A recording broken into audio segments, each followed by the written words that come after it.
नमस्कार साथियों, स्वागत है आप सभी का फार्मर्स लव के इस यूट्यूब चैनल पे। मैं मनीष योगी आप सभी के सामने आज फिर से प्रेजेंट हूँ।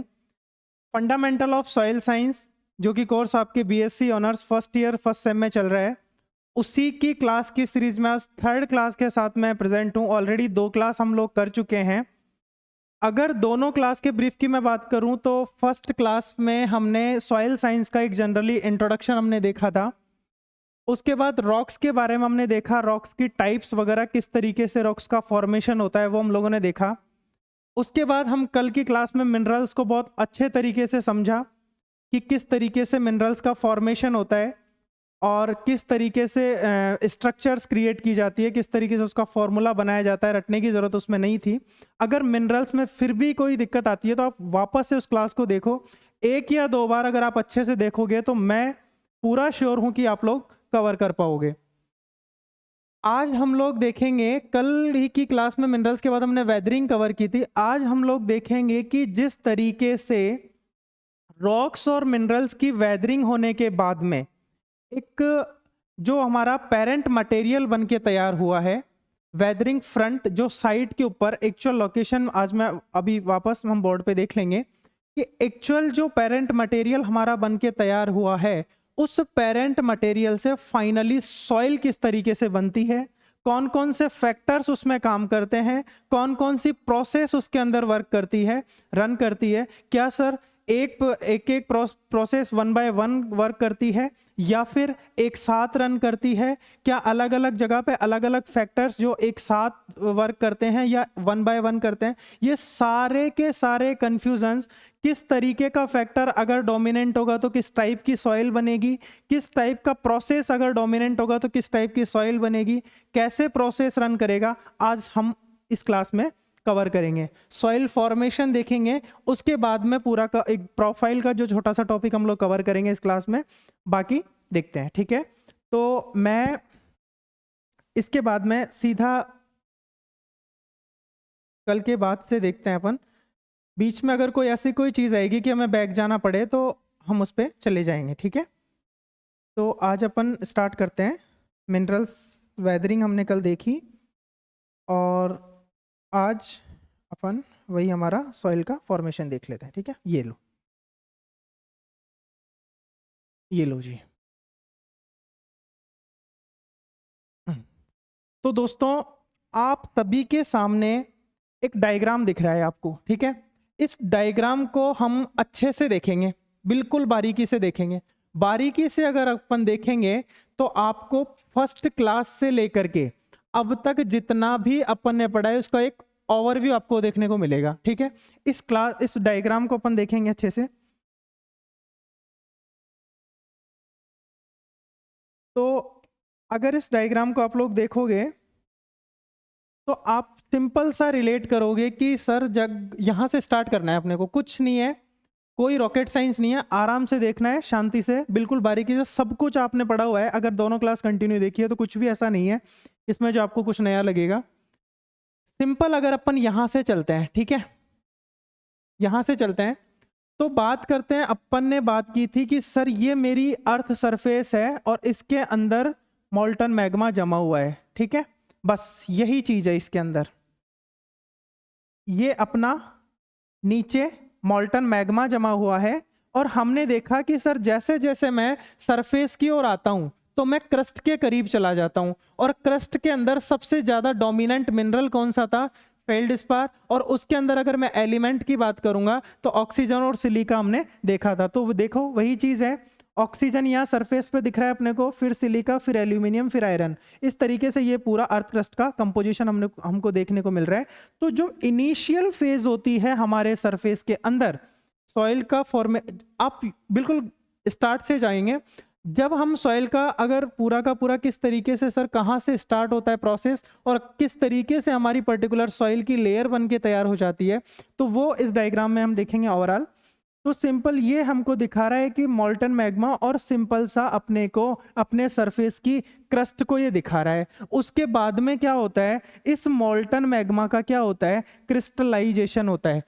मॉल्टन मैग्मा का क्रिस्टलाइजेशन होता है तो मिनरल्स का फॉर्मेशन होता है। इसके अंदर जितने भी टाइप के एलिमेंट प्रेजेंट है वो अपने बेस्ड अट्रैक्शन के अकॉर्डिंग एक दूसरे के क्लोज जाते हैं और कंपाउंड बनाते हैं, जिसको हमने कल सिलिका टेट्राहेड्रा बोला था। तो उस तरीके का फॉर्मेशन अगर होगा तो मोल्टन मैग्मा के क्रिस्टलाइजेशन से हमें एक क्लियर कट रॉक्स की बेड रॉक दिखाई देगी। ठीक है, बेड रॉक बनेगी, एक सॉलिड एक कंसोलिडेट मास हमको मिलेगा, उसको हम रॉक के फॉर्म में कंसीडर करेंगे।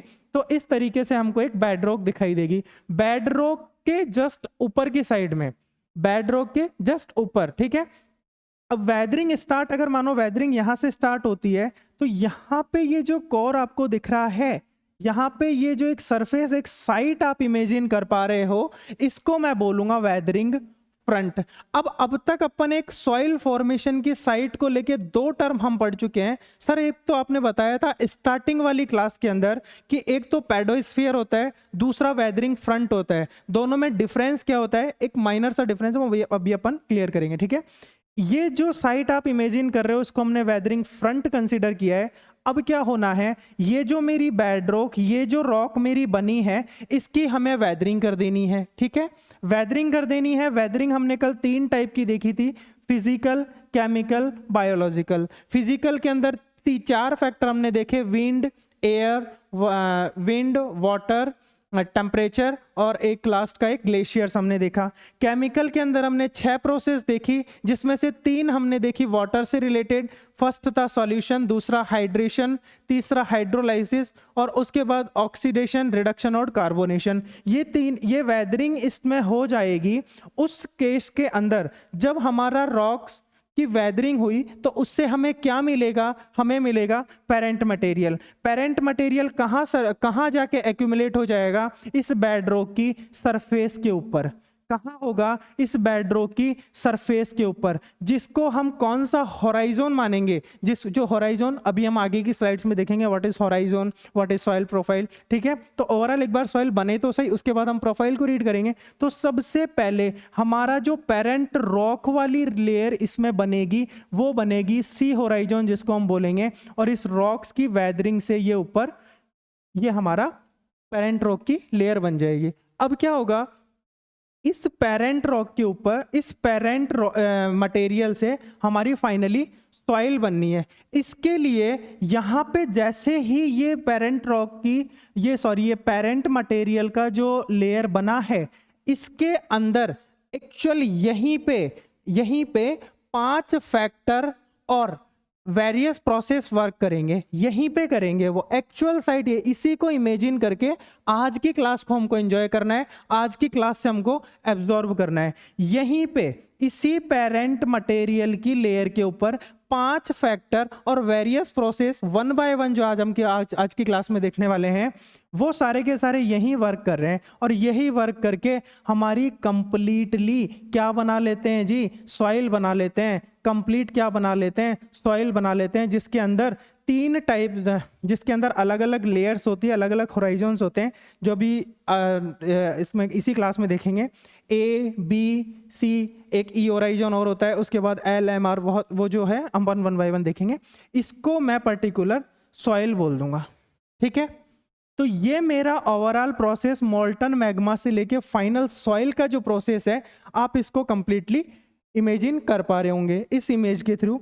अब देखो इसको सिंपल सा, ये कभी आपको हो सकता है एक बेसिक थ्योरेटिकली आप एज ए सॉइल साइंस आप ग्रेजुएशन कर रहे हो एग्रीकल्चर से, तो आपको ये पता होना चाहिए कि जब मोल्टन मैग्मा से फाइनल सॉइल का जब फॉर्मेशन होता है, तो सबसे पहले कंस्ट्रक्टिव प्रोसेस चलता है। कंस्ट्रक्टिव मीन्स कोई भी चीज को एक सिस्टमैटिक, एक स्ट्रक्चरली हम उसको फॉर्म करना, कंस्ट्रक्शन। ठीक है, मॉल्टन मैग्मा का क्रिस्टलाइजेशन होगा, रॉक बनेगी, तो कंस्ट्रक्शन जैसा प्रोसेस हमको इमेजिन कर पा रहे हैं। तो ये कंस्ट्रक्शन प्रोसेस, आफ्टर दैट हम उसकी वेदरिंग पढ़ते हैं, मतलब जो स्ट्रक्चर हमने बनाया है, जो इंफ्रास्ट्रक्चर हमने बनाया है, उसको वापस से क्या करना है, ब्रेक डाउन करना है। ब्रेक डाउन को हम वेदरिंग वाला प्रोसेस बोलते हैं, तो इसको हम क्या बोलते हैं, डिस्ट्रक्टिव प्रोसेस बोलते हैं। और वेदरिंग के बाद वापस से हमारी एक सॉइल एक सिस्टमैटिक स्ट्रक्चर बन के तैयार होती है, तो उसको हम वापस से कंस्ट्रक्टिव प्रोसेस बोल देते हैं। इसके अंदर अराउंड कितना टाइम हमें लग जाता है, वो लगता है 1000 से 1500, मतलब 1000 से 1500 साल हमें इस प्रोसेस में लग जाते हैं, एक बार मॉल्टन मैग्मा से सॉइल बनने में। तो हमको ये 1000 से 1500 ईयर हमको नॉर्मल माइंड याद रखना है, ठीक है। अब बात करते हैं कि चलो ठीक है, ये तो अब तक की क्लास का हमने ओवरव्यू देख लिया है। अब बात करते हैं कि सर जो यहाँ पे ये जो आप पेरेंट मटेरियल की लेयर थी, यहाँ पे आप दो चीज की बात कर रहे थे, एक तो सॉइल फॉर्मिंग फैक्टर की और दूसरा सॉइल फॉर्मिंग प्रोसेस की। ये दो चीजें हम बात कर रहे हैं आज, इसी पे हमारी पूरी क्लास रहेगी। कौन कौन से फैक्टर एक साथ, क्या जो भी है हमारी बैक स्टोरी वो देखेंगे। और जिस बेसिस पे अपन बात करते हैं कि एक पूरा एक बैक स्टोरी हम कवर करते हैं, तो उसके ऊपर बात करते हैं, तो वो हम इस पे देखेंगे, ठीक है। तो आज इससे हम हमारे फैक्टर्स पे चलते हैं, ठीक है। आ जाओ जी, ये लो, ठीक है। अब देखो कि जब हमारा रॉक और मिनरल्स की वेदरिंग हुई और हमें क्या मिला, हमें एक पेरेंट मटेरियल की लेयर मिली, वहां पे फैक्टर्स काम कर रहे हैं। वो फैक्टर्स ओवरऑल 5 फैक्टर अभी देखने को मिल रहे हैं। इन फैक्टर्स को बताने के लिए मैं साइड में एक कॉलम बना रहा हूं, उसको थोड़ा रिलेट करना। ये पांचों फैक्टर कौन कौन से होते हैं, किस किस ने दिए, इसकी थोड़ी अगर अपन हिस्ट्री की अगर बात कर लेंगे, तो सबसे पहले अराउंड 1889 के अंदर जो हमारे डॉक्यूचेव भाई साहब हैं, ठीक है, डॉक्यूचेव भाई साहब हैं, हमें उनको अच्छी तरह जानना चाहिए। जानते हो बहुत अच्छी बात है, नहीं जानते हो तो और पढ़ो उनके बारे में, अगर सॉइल साइंस पढ़ रहे हो तो। डॉक्यूचेव जो हमने फर्स्ट या सेकंड स्लाइड के अंदर हमने देखा था कि इन्होंने सॉइल की डेफिनेशन भी इन्होंने दी थी, और इनको फादर ऑफ सॉइल साइंस बोला जाता है और मॉडर्न फादर ऑफ पेडोलॉजी भी बोला जाता है, ठीक है। तो 89 के अंदर इन्हीं डॉक्यूचेव भाई साहब ने, हाँ जी इन्हीं ने, ठीक है, सॉइल फॉर्मिंग के 3 फैक्टर बताए थे। बहुत बार पूछा जाता है, याद रखने वाली बात है, ठीक है। 3 फैक्टर इन्होंने बताए, और 3 फैक्टर कौन कौन से बताए कि ये सॉइल का फॉर्मिंग, इसके फैक्टर के अंदर ओनली क्लाइमेट, बायोस्फीयर और ऑर्गेनिक मैटर, ठीक है। ये 3 फैक्टर इन्होंने बताए डॉक्यूचेव भाई साहब ने, ठीक है। याद रखने वाली बात है। शुरुआत कहां से हो रही है सॉइल फॉर्मिंग फैक्टर की? सबसे पहले डॉक्यूचेव भाई साहब ने 1889 के अंदर 3 फैक्टर बताए। मोस्ट इंपॉर्टेंट यूनिट है भैया, याद रखना, मोस्ट इंपॉर्टेंट डिजिट है। 3 फैक्टर डॉक्यूचेव सर ने बताए थे। तीनों कौन कौन से? क्लाइमेट, बायोस्फीयर और ऑर्गेनिक मैटर। ऑर्गेनिक जो बायोस्फीयर जिसको बोलेंगे, ठीक है, बायोस्फीयर और सॉरी इसकी जगह पेरेंट मटेरियल आएगा, ठीक है, बायोस्फीयर और पेरेंट मटेरियल, ठीक है। तीनों फैक्टर इन्होंने बताए। अब इसके बाद धीरे धीरे चीजें जैसे देखने को मिली कि वक्त के साथ चीजों में रिफॉर्म आता है, तो अराउंड 1941 के अराउंड, ठीक है, 1941 के अराउंड इनके बाद में जेनी, इनके बाद वक्त के साथ साथ चीजें रिफॉर्म करती है, तो इनके बाद 1941 के अंदर जेनी सर ने, अब अपन अपनी स्लाइड पे आ जाते हैं, ठीक है, क्योंकि अपन ने इनकी बात अपनी स्लाइड में भी मेंशन करी है, ठीक है। तो जेनी 1941 के अंदर इन्होंने दिए, इस 3 की जगह करके इन्होंने क्या कर दिया, 5 फैक्टर कर दिया। कितना? 5 फैक्टर कर दिया। पहला फैक्टर वही क्लाइमेट, 3 सेम थे, क्लाइमेट, बायोस्फीयर और पेरेंट मटेरियल, 2 और जोड़ दिया, रिलीफ और टाइम। रिलीफ मीन्स टोपोग्राफी, कि कितना स्लोप है वहां पे, ठीक है। ये 2 फैक्टर और ऐड कर दिए। अरे यार सर आप तो पता नहीं क्या, अरे पता नहीं कहाँ उसके थ्योरी में फंसा दिया यार, कुछ समझ में नहीं आ रहा, ठीक है। ऐसा नहीं है, ठीक है, बहुत ईजी चीज है। सिंपल सी चीज हमको क्या देखना है कि हमारी जो पेरेंट मटेरियल की लेयर जहां बन के तैयार हुई है, जो जिसको हमने पेडोस्फीयर बोला है, कि जहां सॉइल का फॉर्मेशन होगा, उस पॉइंट के ऊपर ओपनली, अब आप खुद इमेजिन करो ना यार, कि ओपनली अगर आप जाके कहीं जाके खड़े होते हो तो किस किस के कांटेक्ट में आते हो आप? सिंपल है, क्लाइमेट दिखेगा ना आपको, क्लाइमेट है ना इन्वायरमेंट में। दूसरा, बायोस्फीयर प्रेजेंट है। तीसरा, रिलीफ हमको देखने को मिलेगा। किससे बन रही है? पेरेंट मटेरियल तो आएगा ही आएगा। और उस प्रोसेस को बनने में ऑब्वियसली कोई भी काम करते हो तो पर्टिकुलर एक टाइम की डिमांड हमें होती है, तो वही टाइम यहाँ पे दिख रहा है। अगर फिर भी याद नहीं रहती है तो एक सिंपल सी ट्रिक देख लेना, आप ही के बीच में से कोई एक राकेश है और वो बहुत शैतान लड़का है। क्या है? शैतान लड़का है। आप ही के बीच में एक बैठा हुआ राकेश है। इसको याद रखने की ट्रिक, अपने आप को रिलेट करना, आप ही के बीच में देख रहा है इसी वीडियो को और वीडियो में, और वो एक, उसका नाम राकेश है, बहुत शैतान है और वो कल भी पिटने वाला है, ठीक है। सिंपल याद रखना, कल भी राकेश पिटेगा, ठीक है। ये ट्रिक आप इससे ये करोगे तो याद रख सकते हो, ठीक है। Climate, biosphere, relief, parent material और टाइम, ठीक है। इसके बाद में बात करेंगे कि अब सर जेनी ने 1941 के अंदर हमें 3 की जगह 5 फैक्टर बता दिए, और ऑब्वियसली ये सही भी है, ठीक है। तो ये मोस्ट कंसीडर किया जाता है, बहुत बार पूछा जाता है यार, याद रखने वाली बात है, ठीक है। उसके बाद अगर अपन चलें तो उसके बाद एक जोफे सर और आए थे अराउंड 1949 के अंदर। इनके लगभग 8 साल बाद में और आए कि वो भी 1-2 फैक्टर और देने में थे, लेकिन पार पड़ी नहीं। क्या नहीं पड़ी? पार पड़ी नहीं, कि सारे के सारे जेनी भाई साहब ने इंक्लूड कर लिया, अब मैं क्या दूं। तो इन्होंने क्या सोचा कि यार कुछ आया हूं तो कुछ तो करके जाऊं, अदरवाइज मुझे लोग कैसे याद रखेंगे। तो हम इनको कैसे याद रखेंगे? इन्होंने ये जो 5 फैक्टर थे ना, ठीक है, ये जो 5 फैक्टर थे ना साथियों, जो 5 फैक्टर थे, इन 5 फैक्टर को 2 कैटेगरी में डिवाइड कर दिया। क्या कर दिया? 2 कैटेगरी में डिवाइड कर दिया। अब अगर आया हूं तो कुछ तो करके जाऊं यार, ताकि लोग याद रखेंगे, ठीक है। इन्होंने 2 फैक्टर में इनको डिवाइड कर दिया। फर्स्ट कर दिया एक्टिव फैक्टर, और दूसरा कर दिया पैसिव फैक्टर, ठीक है। एक्टिव और पैसिव बहुत बार पूछा जाता है यार, ठीक है। सिंपल पूछता है कि जो सॉइल फॉर्मिंग फैक्टर्स है, इनको क्लासिफाई किसने किया? सीधा लोग जेनी टेक लगा के आ जाते हैं। तो हमको याद रखना है जोफे, और कैसे ये चीज हमेशा के लिए याद कैसे रखोगे वो भी यही रिलेट करके चला जाऊंगा, आप लोग बस देखते रहो, ठीक है। कुछ भी नहीं करना, जो बात बोल रहा हूं उसको बोर्ड से रिलेट करो और बस शांति से अपने कंसंट्रेट होकर सुनते रहो, ठीक है। यही सारी की सारी चीजें कवर कर दूंगा और यही कंटेंट आपकी किताबों में लिखा हुआ है, ठीक है। कुछ भी नया है, कुछ नहीं लिखा हुआ नहीं है। अभी मैं रीड करके बता दूंगा आपको। Active factor, passive factor. Active, ठीक है, जोफे ने जो दोनों ये 5 फैक्टर को क्लासिफाई किया, तो एक्टिव फैक्टर, एक्टिव में क्या लग रहा है आपको? सोचो ना यार एक बार, एक्टिव में क्या लग रहा है? एक्टिव सर, एक्टिव कब रहता है इंसान? आप ऐसे सोचो, एक्टिव कब रहता है इंसान? जब आपके अंदर एनर्जी होती है, ठीक है। अगर किसी भी चीज के अंदर अगर एनर्जी का फ्लो हो रहा है तो वो एक्टिव फैक्टर है। तो एनर्जी के अंदर यहां हमें क्या दिख रहा है, ठीक है। और पैसिव, इन्हीं को अगर आप बारीकी से अगर 5 फैक्टर को देखोगे ना, तो आप खुद निकाल के ले आओगे कि एक्टिव के अंदर सर एक तो क्लाइमेट दिख रहा है, एक बायोस्फीयर है जो कि माइक्रो ऑर्गेनिजम्स के पास तो यार एनर्जी रहेगी तभी तो काम करेंगे, और एक है हमारा, एक सेकेंड, ठीक है,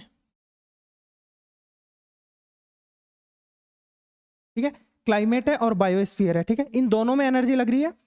पैसिव फैक्टर्स की मैं बात करूंगा तो रिमेनिंग 3 जो बचे हैं तीनों वो पैसिव के अंदर कंसिडर हो जाएंगे। तो उसमें आ जाएगा अपना पेरेंट मटेरियल, टाइम और टोपोग्राफी, ठीक है। ये हमारा एक्टिव पैसिव का क्लासिफिकेशन हो गया भैया, ठीक है। ये चीज़ है। एक सेकेंड यार, मैं पानी की बॉटल लेके आता हूँ, 1 मिनट बस।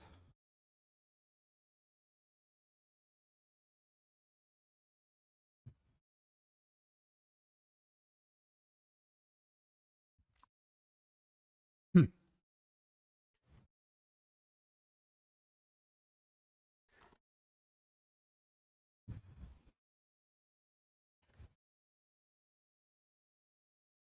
ठीक है, पानी का, आ जाओ वापस आ जाओ, ठीक है। तो ये फैक्टर समझने में कोई दिक्कत आई? ठीक है, इस किस तरीके से याद रखना है, थोड़ी सी ब्रीफ हिस्ट्री हमने देख ली। डॉकिचेव ने 3 दिया, जेनी ने 5 कर दिए, जोफे ने आके इसको डिवाइड कर दिया। अब ये जो एफ है ना, इस एफ मैं तो ऐसे याद रखता हूँ यार, ये जो आपको एफ दिख रहा है, कहाँ कहाँ दिख रहा है सर, ये रहा एक्टिव पैसिव फंक्शन। हाँ, ये जो डिवाइड किया जोफे ने किया, ठीक है, किसने किया, जोफे ने। इस एफ से ही याद रख लो आप, ये एफ से फैक्टर्स में डिवाइड किसने किया, एफ से फैक्टर्स को डिवाइड किसने किया, एफ को फैक्टर से डिवाइड किसने किया, तो इससे रिलेट कर लेना कि फैक्टर्स में इसने ये जोफे ने डिवाइड किया था, ठीक है। इसके बाद अपन चलते हैं 1 बाय 1, ठीक है, कोई नई बात नहीं करेंगे, बस चीज़ों को रिलेट करते हुए चले जाएंगे, ठीक है। अब सर ये जो पांचों के पांचों फैक्टर है, सबसे पहली बात तो ये लग रहा है कि सर क्या 1 बाय 1 काम करते हैं क्या ये जो सॉइल को बनाने में, एक की वजह से पहले क्लाइमेट ने काम किया, फिर उसके बाद क्लाइमेट का टाइम खत्म हुआ, उसके बाद बायोस्फीयर माइक्रो ऑर्गेनिजम्स आ गए, जब इनका काम खत्म हुआ तो उसके बाद पेरेंट, नहीं ऐसा नहीं है, पांचों के पांचों फैक्टर कंबाइंडली वर्क करते हैं, एक साथ वर्क करते हैं सॉइल को बनाने में, ठीक है। ये चीज़ याद रखेंगे अपन, बेसिक सी चीज़ है, कोई भी पूछ लेगा, कोई भी पूछ ही लेगा, ठीक है। हम इसको ऐसे याद रखेंगे कि पांचों के पांचों फैक्टर एक साथ वर्क करते हैं, ठीक है। इसको अपन यहाँ शिफ्ट कर देते हैं, ठीक है। अब आ जाओ, सबसे पहला फैक्टर क्या है हमारा, क्लाइमेट, ठीक है। बात सुनेंगे, इस पे बाद में चलेंगे, ठीक है, कहानी सुनो। क्लाइमेट की बात करूंगा मैं तो क्लाइमेट के अंदर 2 चीजें निकल के आएंगी, सबसे पहली रेनफॉल, दूसरा टेम्परेचर, ठीक है।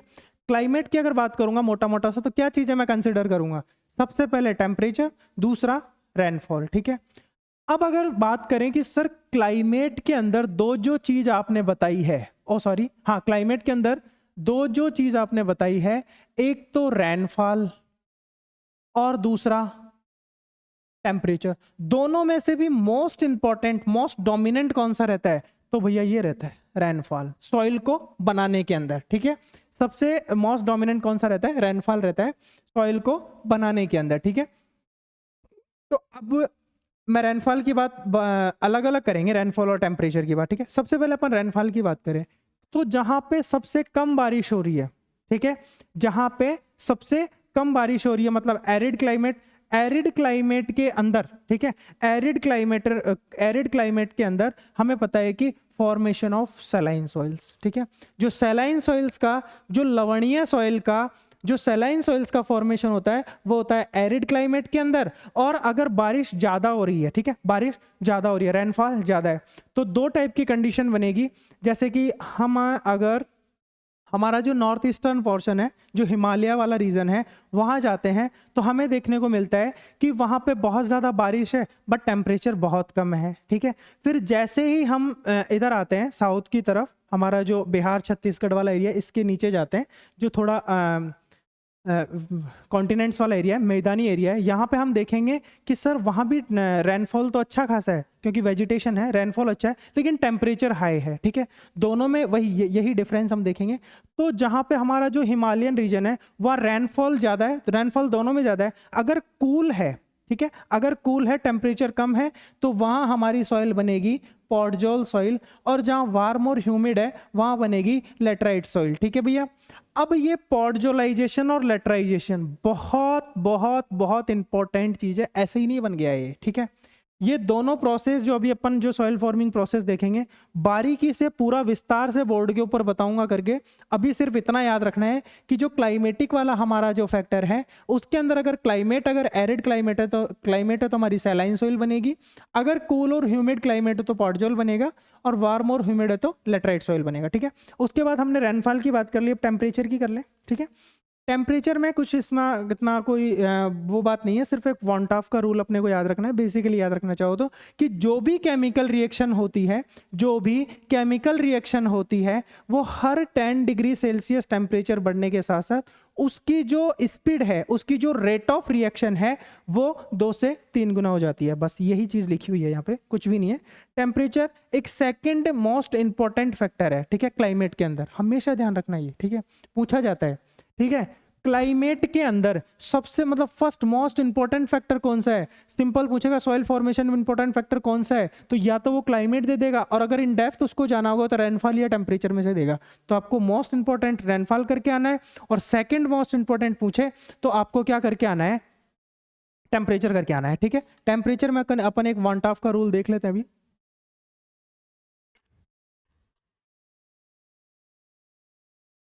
वन ऑफ को जब अपन पढ़ने चलेंगे, ऊपर करेंगे थोड़ा, ठीक है। वन ऑफ की मैं बात करूंगा टेम्परेचर के अंदर। Second second important factor climate influence the chemical reaction involve in soil formation according to Van't Hoff law.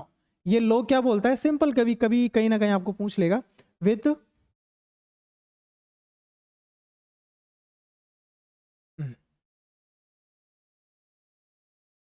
ठीक है, according to Van't Hoff law with every 10 degree rise in temperature the speed of chemical reaction increase by a factor of 2 और 3। यही तो बात मैंने भी बोला आपको। ठीक है, वन ऑफ लॉ क्या बोलता है कि कोई भी केमिकल रिएक्शन हो रही है एनवायरनमेंट में, ठीक है, कोई भी केमिकल रिएक्शन हो रही है, अगर उस कंडीशन के अंदर अगर मैं 10 डिग्री सेल्सियस टेम्परेचर को अगर इंक्रीज करता हूँ, 10 डिग्री सेल्सियस की रेट से अगर टेम्परेचर को इंक्रीज करता हूँ, तो जैसे 10 डिग्री सेल्सियस था उसको मैंने 20 कर दिया, जैसे ही मैंने उसको 20 किया तो मेरी जो रेट ऑफ रिएक्शन है वो 2 से 3 गुना बढ़ जाएगी। ठीक है, बढ़ जाएगी, लेकिन एक लिमिटेड टेम्परेचर तक, उसके बाद नहीं। ठीक है, These process applies the weathering of minerals which release soluble component and thus help in soil development। ठीक है, यही चीज है, टेम्परेचर में इतना ही हमको याद रखना है। इसके बाद अपन चलते हैं बायोस्फीयर के ऊपर। ठीक है,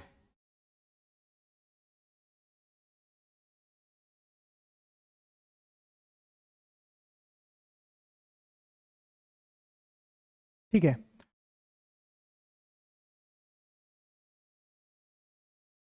अगर बाबू बायोस्फीयर की अगर बात करते हैं, ठीक है, बायोस्फीयर की बात करें तो सिंपल सी चीज हमें देखनी है, कुछ भी नहीं, सीधा वही चलना है जो हमें दिख रहा है। ठीक है, इन नोट्स में नहीं जाना है, बात सुनेंगे।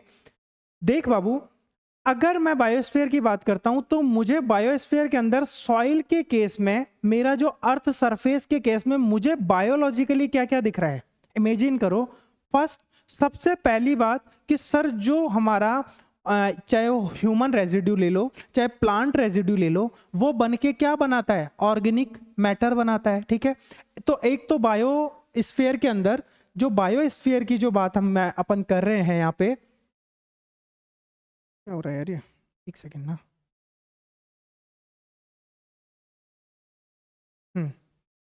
तो ये जो बायोस्फीयर की मैं बात कर रहे हैं यहाँ पे, इसके अंदर क्या क्या आया? सबसे पहले तो सर हमने ऑर्गेनिक मैटर को कंसीडर किया। ठीक है, उसके बाद मैं जैसे ही अर्थ सरफेस पे जाता हूं तो मुझे क्या दिखाई देते हैं? मुझे मैक्रो सॉरी एक सेकेंड, मैं वो टर्म हाँ, मैक्रो ऑर्गेनिजम्स दिखाई देते हैं। मैक्रो ऑर्गेनिजम्स के अंदर जैसे रोडेंट्स, स्नेल्स, ठीक है, ये वाले। फिर माइक्रो ऑर्गेनिजम्स के अंदर मैं आ जाता हूं तो बैक्टीरिया, फंजाई, एक्टिनोमाइसिटी, ये तीनों के तीनों चीजों को हम बायोस्फीयर के अंदर कंसीडर करेंगे। ठीक है, अरे यार कुछ नया तो नहीं ऐड कर दिया ना यार? ठीक है, वही तो चीज है जो हम अर्थ सरफेस के ऊपर इमेजिन कर पा रहे हैं। अगर मैं बायोस्फीयर की डायरेक्शन में अगर सोचता हूं, मुझे क्या याद आता है? हमारा प्लांट रेजिड्यू, ठीक है, ऑर्गेनिक मैटर, रोडेंट्स और स्नेल्स जो अपन मैक्रो ऑर्गेनिजम्स के अंदर कंसीडर करते हैं, और उसके बाद माइक्रो ऑर्गेनिजम्स जिसके अंदर हम बैक्टीरिया, फंजाई, एक्टिनोमाइसिटीज और बहुत सारे माइक्रो ऑर्गेनिजम्स की हम कंसीडर करते हैं। यही तो चीज है। अब इसके बाद के अंदर इन तीनों किस तरीके से सॉइल फॉर्मेशन में रोल पार्टिसिपेट करते हैं, किस तरीके से फैक्टर वर्क करता है, वो हम देखेंगे। तो सबसे पहले मैं अगर ऑर्गेनिक मैटर की बात करूं तो भाई सॉइल के अंदर जितने भी ऑर्गेनिजम्स है, चाहे वो मैक्रो ऑर्गेनिजम्स हो चाहे माइक्रो ऑर्गेनिजम्स हो, उनको खाने के लिए कुछ चाहिए। ऑब्वियसली यार, आप भी कुछ करोगे, आप पढ़ रहे हो बैठ के तो कुछ एनर्जी लेके आए होंगे ना। तो ऑर्गेनिक मैटर जो है, जो अर्थ सरफेस के ऊपर जो मेरा माइक्रो ऑर्गेनिजम्स है, उनके लिए फूड का काम करता है। किसका काम करता है? फूड का काम करता है। तो इसका काम तो हो गया फूड करना, मतलब फूड के एक तरीके से सोर्स ऑफ फूड बन के रहना। उसके बाद मैक्रो ऑर्गेनिजम्स की मैं बात करूंगा, रोडेंट्स और स्नेल्स, जो बड़े बड़े हैं, जो चूहे हमको दिखते हैं, ठीक है, सॉइल के अंदर, वो क्या करते हैं जी, वो क्या करते हैं बाबू कि वो सॉइल को मिक्सअप करने का काम करते हैं। क्या करने का काम करते हैं? मिक्सअप करने का। उससे क्या होता है? हॉरिजोनाइजेशन होता है, ठीक है, जो सॉइल के अंदर जो लेयर्स बन रही है मिक्सअप करेंगे, हॉरिजोनाइजेशन होता है, वो काम करेंगे हमारा रोडेंट्स और स्नेल्स। और बैक्टीरिया, फंजाई और ये जो है, इनकी तो क्या भाई, ठीक है, इनका वर्क तो आप खुद भी इमेजिन कर पाओगे। बहुत सारी जो रिएक्शंस होती है, और फिर जो ऑर्गेनिक मैटर जो हमारा है इसको डिकम्पोजिशन करते हैं, बहुत सारे ऑर्गेनिक एसिड्स बनाते हैं सॉइल के अंदर, तो ये इनके काम हो गए, ठीक है। ये क्लियर हुआ बायोस्फीयर। अब अपन वन बाय वन देख लेते हैं। Vegetation is an active factor of soil formation, ठीक है, एक्टिव फैक्टर हमने कंसिडर किया था। Which contain soil solid that is organic matter, ठीक है, किस किस को कंसिडर करता है? सॉइल सॉलिड जो ऑर्गेनिक मैटर है। Source of food for soil organisms, ठीक है, बात कर ली अपन ने इसकी। One of the most important indicator for soil health. अगर सॉइल के अंदर ऑर्गेनिक मैटर अच्छा खासा है, या soil organic matter, soil organic carbon अच्छा है, तो हम उसको कंसिडर करेंगे कि सॉइल की हेल्थ अच्छी है, ठीक है, यही लाइन है यहाँ पे। उसके बाद अपन ने बात की थी मैक्रो ऑर्गेनिजम्स, जैसे रोडेंट्स, मोल्स, स्नेल्स और अर्थवर्म्स, टर्माइट्स, मिलीपेड्स और सेंटीपेड्स, ठीक है। इनका क्या काम था? बरोइंग हैबिट्स का, ठीक है, ये क्या करते हैं कि बिल बनाते हैं अंदर ही अंदर, तो उसको सॉइल को मिक्सअप में ये काम करते हैं। बरोइंग हैबिट्स है cause mixing of soil materials, ठीक है, by doing so they retard the differentiation of soil Horizons and consequence retard the process of soil development, ठीक है, यही बात की थी अपन ने, ठीक है। उसके बाद माइक्रो ऑर्गेनिजम्स के अपन ऊपर आ जाते हैं। तो कौन कौन से माइक्रो ऑर्गेनिजम्स है? बैक्टीरिया हो गया मेरा, फंजाई हो गया, एक्टिनोमाइसिटीज हो गया, प्रोटोजोआ एंड निमेटोड्स हो गया। क्या रोल प्ले करते हैं जी? इंपॉर्टेंट रोल प्ले करते हैं। और कौन सा इंपॉर्टेंट रोल प्ले करते हैं? डिकम्पोजिशन ऑफ ऑर्गेनिक मैटर, ठीक है। ये जो बहुत सारा, ये जो सॉइल की जो अर्थ सरफेस के ऊपर ये हमारा प्लांट रेजिड्यू, इतना सारा ऑर्गेनिक मैटर अगर जम जाएगा तो क्या होगा? क्या होगा? अगर इसका डिकम्पोजिशन नहीं है तो एक बार सोच के देखो ना क्या हो जाएगा, ठीक है। तो वो इंपॉर्टेंट काम ये हमारे माइक्रो ऑर्गेनिजम्स करते हैं, ठीक है। तो माइक्रो ऑर्गेनिजम्स का मेनली काम क्या होगा? Decomposition of organic matter and indirectly also help in the decomposition of mineral matters. जो हमारे बेड रॉक से, जो हमारी रॉक से जो मिनरल्स निकल के आ रहा है, इनडायरेक्टली वो इनके डिकम्पोजिशन में भी काम करते हैं। डिकम्पोजिशन की बात आ गई किसकी? मिनरल्स की। तो कौन सी वेदरिंग हो गई? Chemical weathering. और केमिकल वेदरिंग को क्या बोलते हैं? Foreigner of clay mineral. उसके अंदर भी मेनली हाइड्रोलाइसिस को, ठीक है, याद रखने वाली बात है। Mineral matter through production of organic acids, rapid decomposition, ये सारी की सारी रामलीला अपन ने देख चुके हैं, ठीक है। ये दूसरा फैक्टर हमारा कवर हो गया भैया, ठीक है। अब आगे चलते हैं अपन किसके ऊपर? हमारी टोपोग्राफी के ऊपर। बस अब इजी इजी फैक्टर है, कोई बड़ी कहानियां नहीं रहेगी इनकी, ठीक है। समझने वाली बात हमने समझ लिया है, बस थोड़ा थ्योरी को देख लेना है, ठीक है।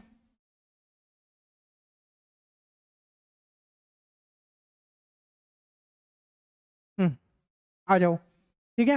रिलीफ की मैं बात करूंगा। किसकी बात करूंगा? रिलीफ की। थोड़ा इमेज करो, ठीक है, मैं बोर्ड लेता हूं यार एक बार, ठीक है, रिलीफ को समझाने के लिए मैं बोर्ड लेता हूं एक बार। हम्म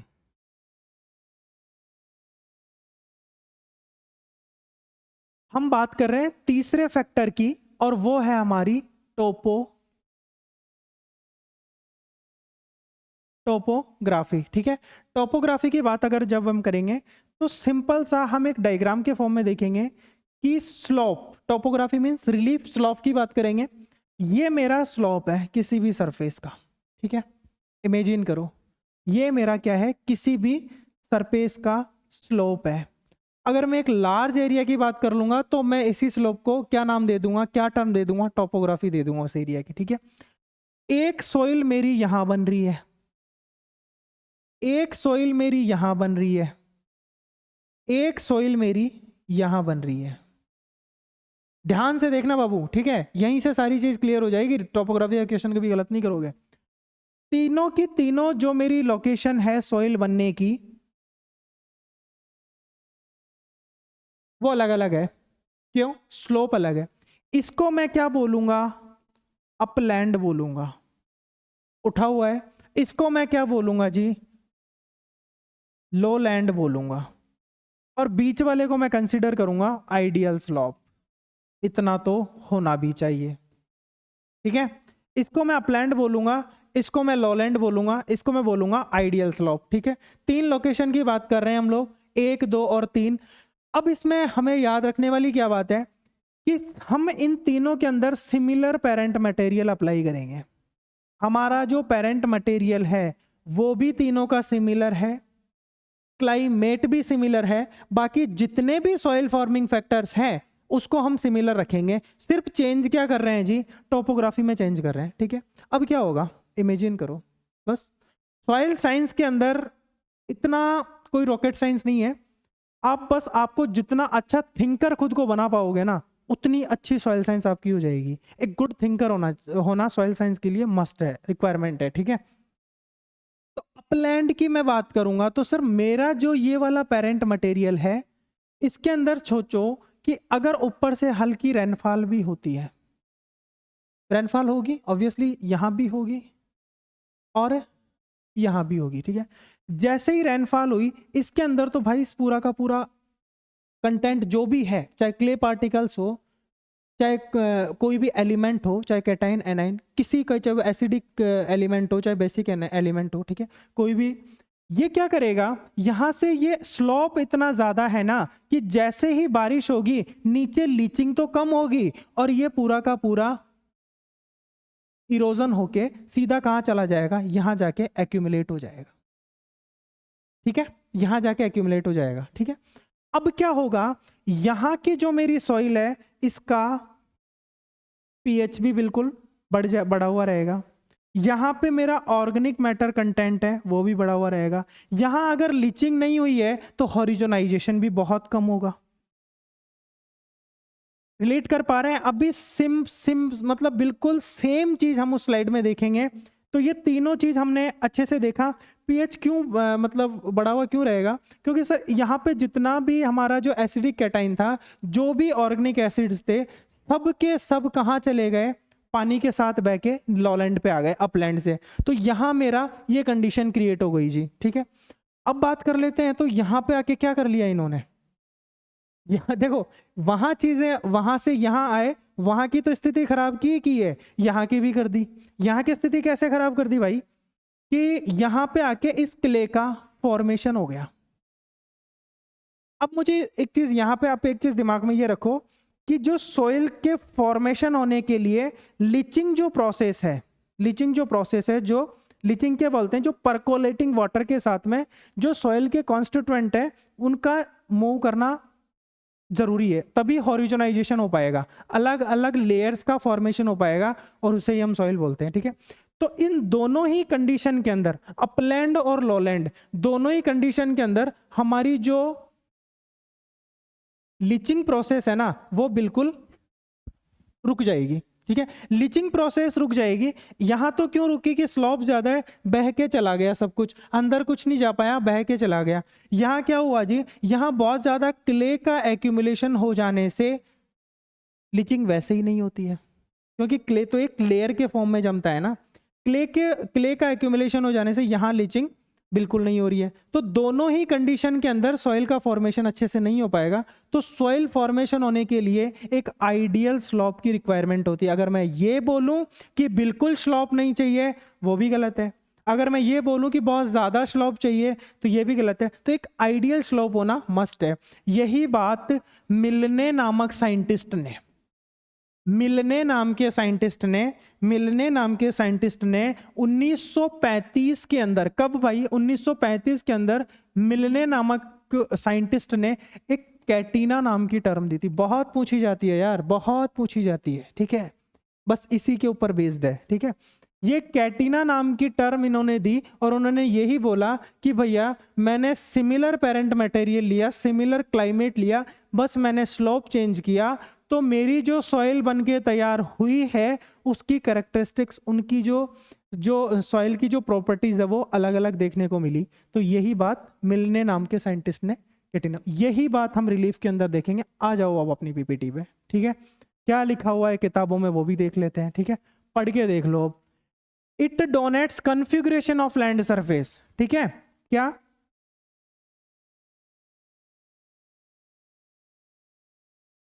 इट डिनोट्स, जो रिलीफ है, जो topography, it's denote configuration of land surface, ठीक है, कन्फिग्रेशन ऑफ लैंड सरफेस। हम रिलीफ और टोपोग्राफी किसको बोलते हैं? कन्फिग्रेशन ऑफ लैंड सरफेस को डिस्क्राइब्स, ठीक है, इन टर्म्स ऑफ एलिवेशन और slope. Generally lowland soil are darker in colour, ठीक है, lowland soil darker in colour क्यों होगी? क्योंकि क्ले का एक्यूमुलेशन हो जाएगा, ठीक है, ऑर्गेनिक मैटर का एक्यूमुलेशन हो जाएगा, इसलिए डार्कर कलर हो जाएगा। हायर इन पीएच, पीएच बढ़ जाएगा भाई, ऑर्गेनिक मैटर जाएगा तो ऑर्गेनिक एसिड्स बनेंगे, तो हायर इन पीएच, लॉलैंड की बात कर रही है, ठीक है। Clay and organic matter content, soil formation is very poor on steep slopes, ठीक है, बहुत ज्यादा स्लोप होगा तो वहां पे सॉइल फॉर्मेशन पुअर होगा। Due to erosion and gently sloping flat land is ideal for soil development. Soil development के लिए आइडियल कौन सा है? जेंटल स्लोप होना चाहिए, ठीक है।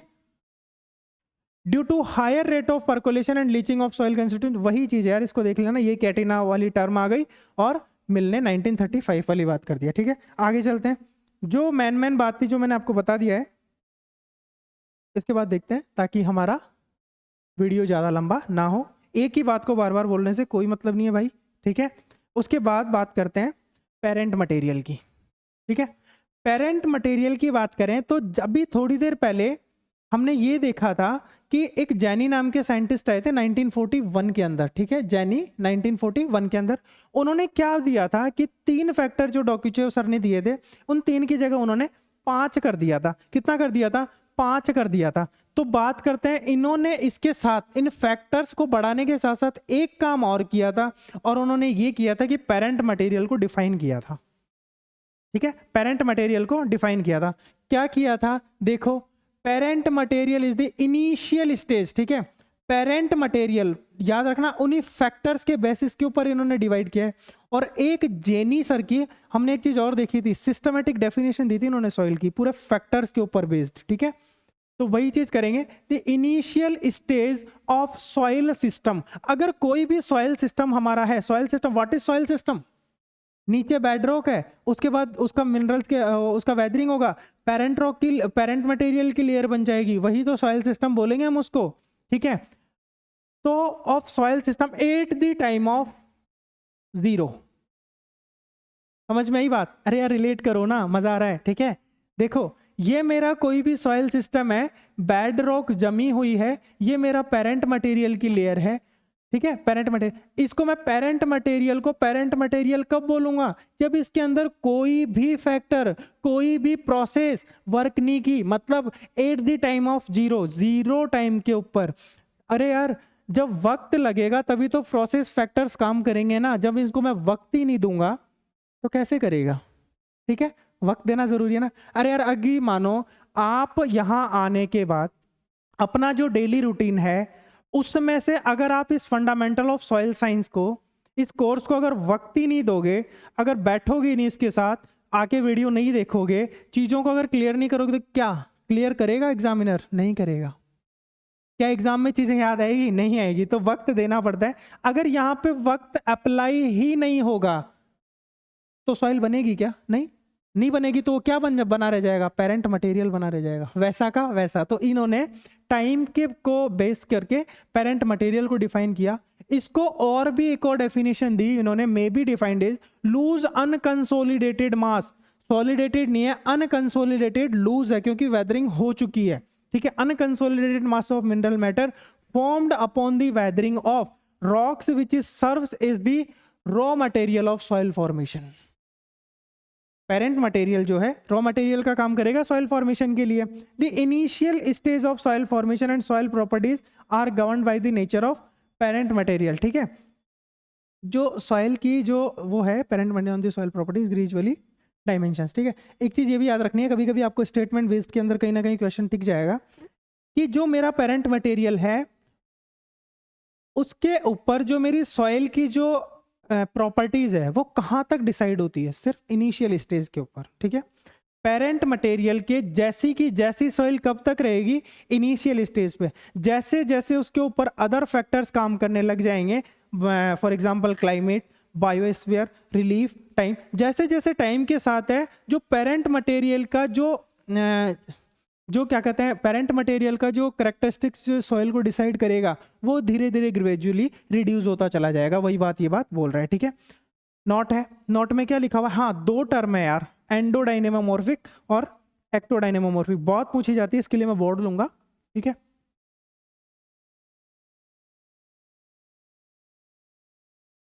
ठीक है, आओ 2 टर्म यहां पे हमने देखी, एक तो है एंडो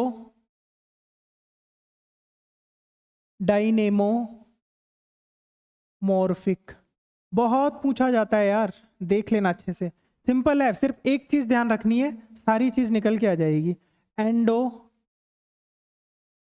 डाइनेमोमॉर्फिक, ठीक है।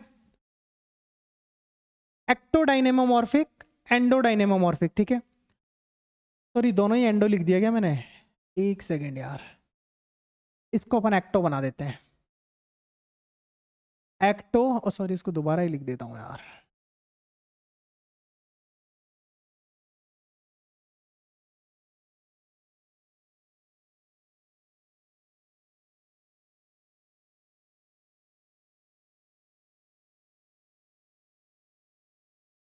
एक्टो डायनेमोमॉर्फिक, 2 टर्म है, ठीक है, दोनों को पूछा जाता है, इसलिए मैं इस पे फोर्स कर रहा हूँ, ठीक है। देखो यार, फंडामेंटल ऑफ सॉइल साइंस पढ़ रहे हैं, ठीक है, ऑब्वियसली मैं आपको जैसे मास्टर मेरा जो, ठीक है, ऑब्वियसली मैं आपको ये तो नहीं है कि इन 5 से 6 क्लासेस के कोर्स के अंदर पूरी की पूरी सॉइल साइंस पढ़ा जाऊंगा, ऐसा कुछ छोड़ूंगा नहीं, नहीं, चीज़ें बहुत छूट रही है, बहुत मतलब हैं, बहुत इन डेप्थ चीज़ें हैं, वो आप पढ़ोगे, और अगर हम मौका मिला तो हम अगर जेआरएफ का कोर्स स्टार्ट करते हैं तो उसमें देखते हैं, तो उसमें 1 बाय 1 हम एक एक चीज़ पढ़ेंगे, लेकिन यहाँ सिर्फ फंडामेंटल ऑफ सॉइल साइंस का कोर्स है, इतनी चीज़ मैं आपको गारंटी के साथ दे रहा हूँ कि जितना इस कोर्स के अंदर है उससे तो कहीं ज़्यादा आप लेके जाओगे, ठीक है। दूसरी चीज़, सॉइल साइंस को पढ़ने का इंटरेस्ट आप क्रिएट करके ले जाओगे, ये मेरी गारंटी है आपको, ठीक है। अब 2 टर्म है यहाँ पे, एंडोडाइनेमोमॉर्फिक और एक्टोडाइनेमोमॉर्फिक, थोड़ा सा अंदर चलेंगे, बाबूजी देख मेरा बच्चा, बाबू सॉरी, इसके अंदर, ठीक है, इसके अंदर बात क्या चल रही है, एंडोडाइनेमोमॉर्फिक की, ठीक है, एंडोडाइनेमोमॉर्फिक, एंडो से क्या निकल के आ रहा है, एंडो का मीन्स अंदर, ऑब्वियसली अंदर ही ना, अंदर क्या चीज है, रिलेट करो पेरेंट मटेरियल, रिलेट करो पेरेंट मटेरियल, ठीक है, पेरेंट मटेरियल, ठीक है। अब अगर मैं सीधा बस इतना याद रह गया ना, अंदर से क्या रह गया, पेरेंट मटेरियल, ठीक है, तो इससे मैं सिंपल सी बात कर लूंगा कि अगर मेरा parent material dominant role play कर रहा है,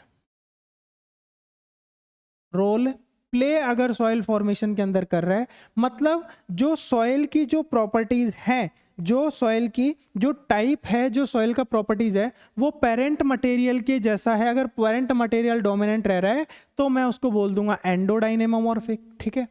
और अब मैं बात करता हूं एक्टोडाइनेमोमॉर्फिक, एक्टो का मतलब क्या है, एंडो का मतलब अंदर, तो जस्ट इसका अपोजिट बाहर, बाहर क्या है, क्लाइमेट, क्या है जी, क्लाइमेट, अरे यार कुछ नई चीज बता रहा हूँ क्या, वही तो ना, बस शब्द से ही तो चीजें निकाल रहा हूँ ना, बस इस तरीके से आपको रिलेट करना है, गारंटी है जिस दिन इस अगर इन क्लास को 1 से 2 बार देख के चले गए ना, ज्यादा क्लासें नहीं लूंगा, 5 या 6 क्लास, ज्यादा से ज्यादा मैक्स टू मैक्स 6 क्लास, ठीक है। इन 6 क्लास को एग्जाम के एक दिन पहले भी अगर आपने अच्छे से देख के चले गए ना, सीधी सीधी चीजें याद आएगी, और कॉपी ऐसी भर के आओगे कि मुझे बाकी यूनिवर्सिटियों का तो यूजी का नहीं पता है, मेरा यूजी जॉबनेट से है, तो वहाँ आराम से 20-25 पेज की कॉपी मिलती है, 100% भर के आ जाओगे आप, और कॉपी भरोगे तभी मार्क्स मिलेंगे। तो सिंपल सी चीजों को रिलेट करो, एक्टो, एक्टो का मतलब बाहर, एंडो का मतलब अंदर, तो एक्टो का मतलब बाहर, बाहर क्या चीज है, क्लाइमेट है भैया। तो अगर सॉइल के फॉर्मेशन के अंदर अगर क्लाइमेट डोमिनेंट रोल प्ले करता है तो मैं उसको क्या बोल दूंगा, उस सॉइल को क्या बोल दूंगा, एक्टोडाइनेमोमॉर्फिक, ठीक है। तो आ जाओ अब इसके एग्जाम्पल हम देख लेते हैं, ठीक है। एंडोडाइनेमोमॉर्फिक के अंदर क्या कर रहा है, पेरेंट मटेरियल कर रहा है, अगर पेरेंट मटेरियल, ठीक है, क्या कर रहा है, पेरेंट मटेरियल कर रहा है, ठीक है, अगर पेरेंट मटेरियल के अंदर कैल्शियम ज़्यादा है, ठीक है, कैल्शियम ज़्यादा है तो सॉइल बनेगी कैल्शियमॉर्फिक सॉइल, ठीक है, कैल्शियमॉर्फिक सॉइल, और अगर पेरेंट मटेरियल के अंदर हमारा, ठीक है, ये बनेगी कैल्सिमॉर्फिक सॉइल। अगर एक्टोडायनेमोमॉर्फिक की बात करें, इसके एग्जाम्पल की मैं बात करूंगा तो क्लाइमेट है। क्लाइमेट के अंदर मैं यहाँ दो टाइप की सॉइल्स की बात करूंगा। एक बात करूंगा पॉडजोल सॉइल की, दूसरी मैं बात करूंगा लैटेराइट सॉइल की। ठीक है, लैटेराइट सॉइल की। पॉडजोल सॉइल के अंदर हमने देखा था कि हमें सिंपल वो चीज़ें, पॉडजोल सॉइल के अंदर देखा था हमने कि पॉडजोल सॉइल के अंदर हमें कोल्ड और ह्यूमिड दोनों के अंदर चाहिए। ह्यूमिड क्लाइमेट मतलब रेनफॉल दोनों के अंदर चाहिए, लेकिन एक जगह है कोल्ड टेम्परेचर, कोल्ड कम टेम्परेचर, एक जगह है ज़्यादा टेम्परेचर। तो मैं इसको वार्म और ह्यूमिड के अंदर देख लूंगा। यही दो चीज़ है, एक्टोडायनेमोमॉर्फिक और एंडोडायनेमॉर्फिक। इसको याद रखना है, बहुत कई बार आपको फेस करना पड़ेगा चीज़ों इसके साथ में। तो ये वो चीज़ थी, पढ़ लेते हैं। ठीक है, यही चीज़ लिखा हुआ है, देखेंगे।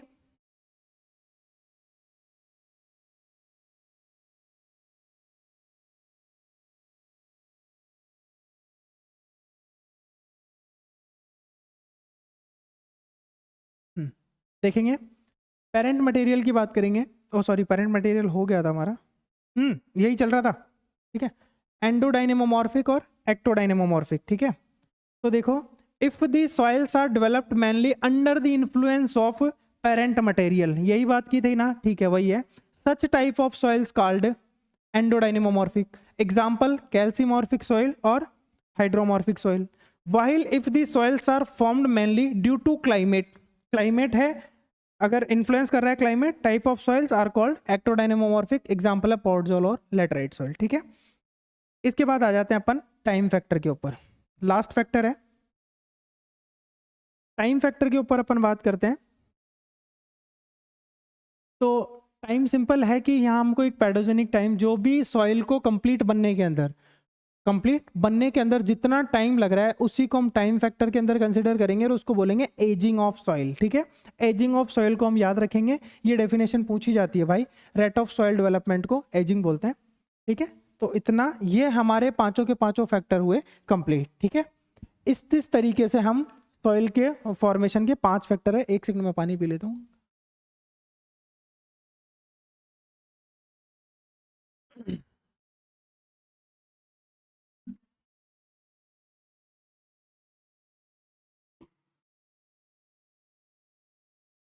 हाँ भैया, 1 बाय 1 पांचों फैक्टर की बात की।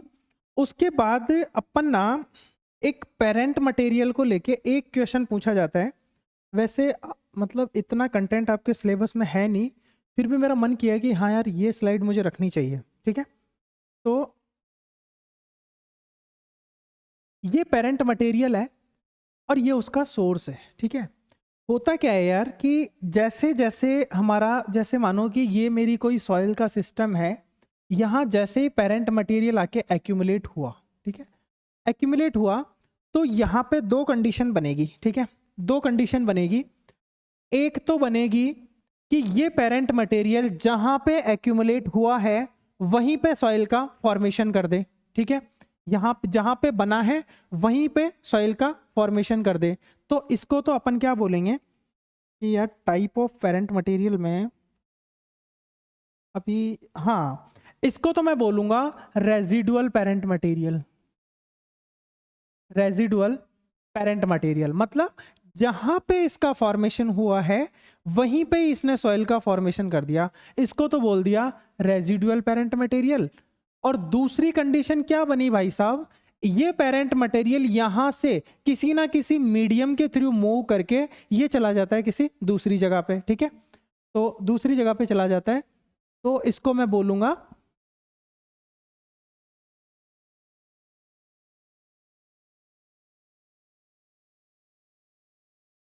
हाँ, तो इसको मैं बोलूंगा transported parent material. Transported parent material. ठीक है, रेजिडुअल पेरेंट मटेरियल और ट्रांसपोर्टेड पेरेंट मटेरियल। ठीक है, दोनों का टाइप समझ में आ गया ना, क्लियर है ना। एक बार और सुन लो, चलो। ये जो पेरेंट मटेरियल यहाँ बना है यहीं पे इसने सॉइल का फॉर्मेशन कर दिया, तो उसको मैं बोल दूंगा रेजिडुअल पेरेंट मटेरियल। अगर ये किसी ना किसी मीडियम के थ्रू अगर ट्रांसपोर्ट होकर किसी दूसरी जगह पे जाके सॉइल का फॉर्मेशन कर रहा है तो मैं इसको क्या बोल दूंगा, ट्रांसपोर्टेड पेरेंट मटेरियल। अब ये जो ट्रांसपोर्टेड पेरेंट मटेरियल है ये जिस जिस मीडियम के थ्रू अगर ये जा रहा है, ठीक है, तो वो अलग अलग मीडियम के नाम से मैं उसको नाम दे दूंगा।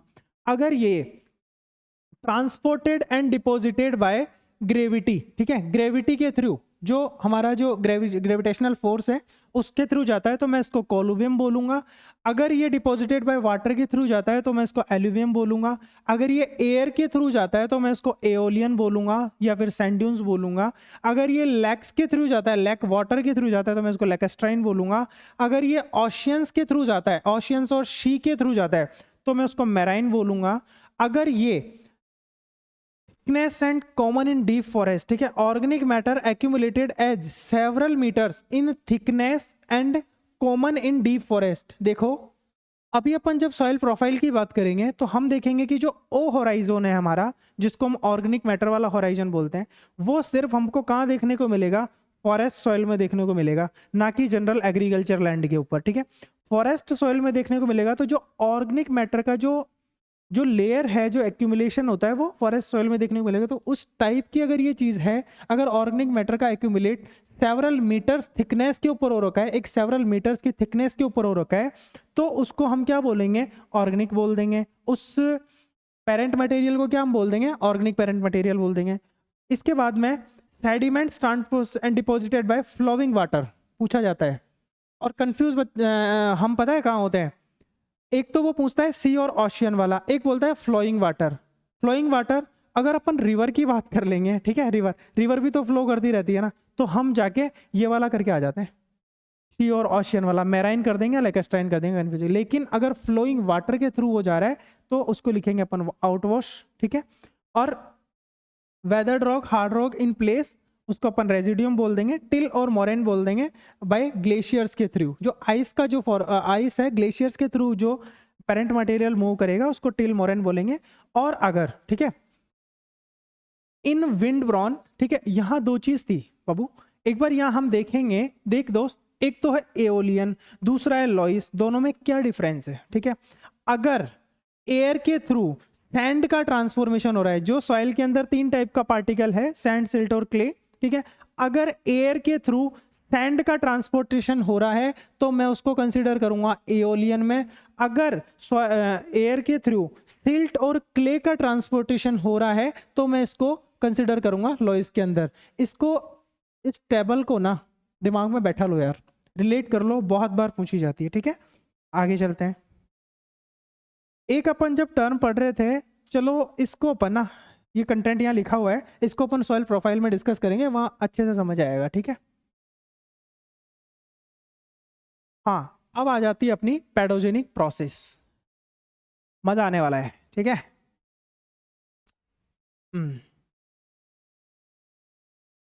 ठीक है भैया, अब तक अपन ने क्या देख लिया, पांचों के पांचों फैक्टर डिस्कस कर लिए कि सर जो हमारा रॉक्स की, मिनरल्स की वेदरिंग वगैरह बहुत पड़ी, अच्छे से पड़ी, उनसे हमारा पेरेंट मटेरियल बन गया। पेरेंट मटेरियल के से सॉइल बनने के अंदर कौन कौन से एनवायरनमेंट के जो फैक्टर्स काम करते हैं वो भी हमने पढ़ लिया। अब हमें प्रोसेस भी बता दो कि उन फैक्टर्स के काम करने से कौन कौन सी प्रोसेस क्रिएट होती है, कौन से फैक्टर के डोमिनेंट होने से कौन सा प्रोसेस डोमिनेंट होगा, कौन से फैक्टर्स के डोमिनेंट हो जाने से कौन सा प्रोसेस बिल्कुल रिड्यूस हो जाएगा। वो सारी चीजें हम इन प्रोसेस के अंदर डिस्कस करेंगे, ठीक है। तो आ जाओ अपन एक बार बोर्ड पे चलते हैं, ठीक है।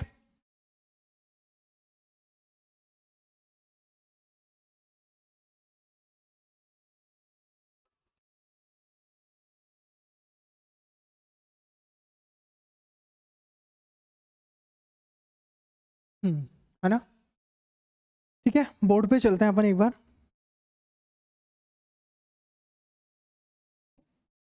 आओ, अब देखो बच्चा, ठीक है, अब देखो बाबू, हम क्या देख रहे हैं कि हम देख रहे हैं सॉइल को फॉर्मिंग करने के लिए कौन सा प्रोसेस काम कर रहा है, ठीक है दोस्त, ठीक है, कौन कौन से प्रोसेस काम कर रहे हैं। तो इस कौन कौन से प्रोसेस जो है उनको हम क्लासिफाई करने के लिए दो चीज देखेंगे, ठीक है। एक तो है हमारा फंडामेंटल प्रोसेस, दो टाइप के प्रोसेस है।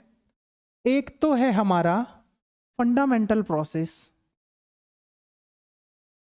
फंडामेंटल प्रोसेस, ठीक है। दूसरा है हमारा स्पेसिफिक प्रोसेस, स्पेसिफिक प्रोसेस, ठीक है। दोनों के नाम से आप क्या समझ पा रहे हो मुझे बताओ, सोचो एक बार, मैं जब तक पानी पीता हूं। चीजों को रटना नहीं है, यहीं से याद करके जाना है, ठीक है। यहीं से याद करके जाना है, और मेरी कोशिश ये रहेगी कि आप सीधा यहीं से याद करके जाओ। सिर्फ एक बार नोट्स वगैरह देखो, पीपीटी अगर अप डाउन भी करो तो आपको सब कुछ याद रह जाए। एक बार सोचो इसके ऊपर।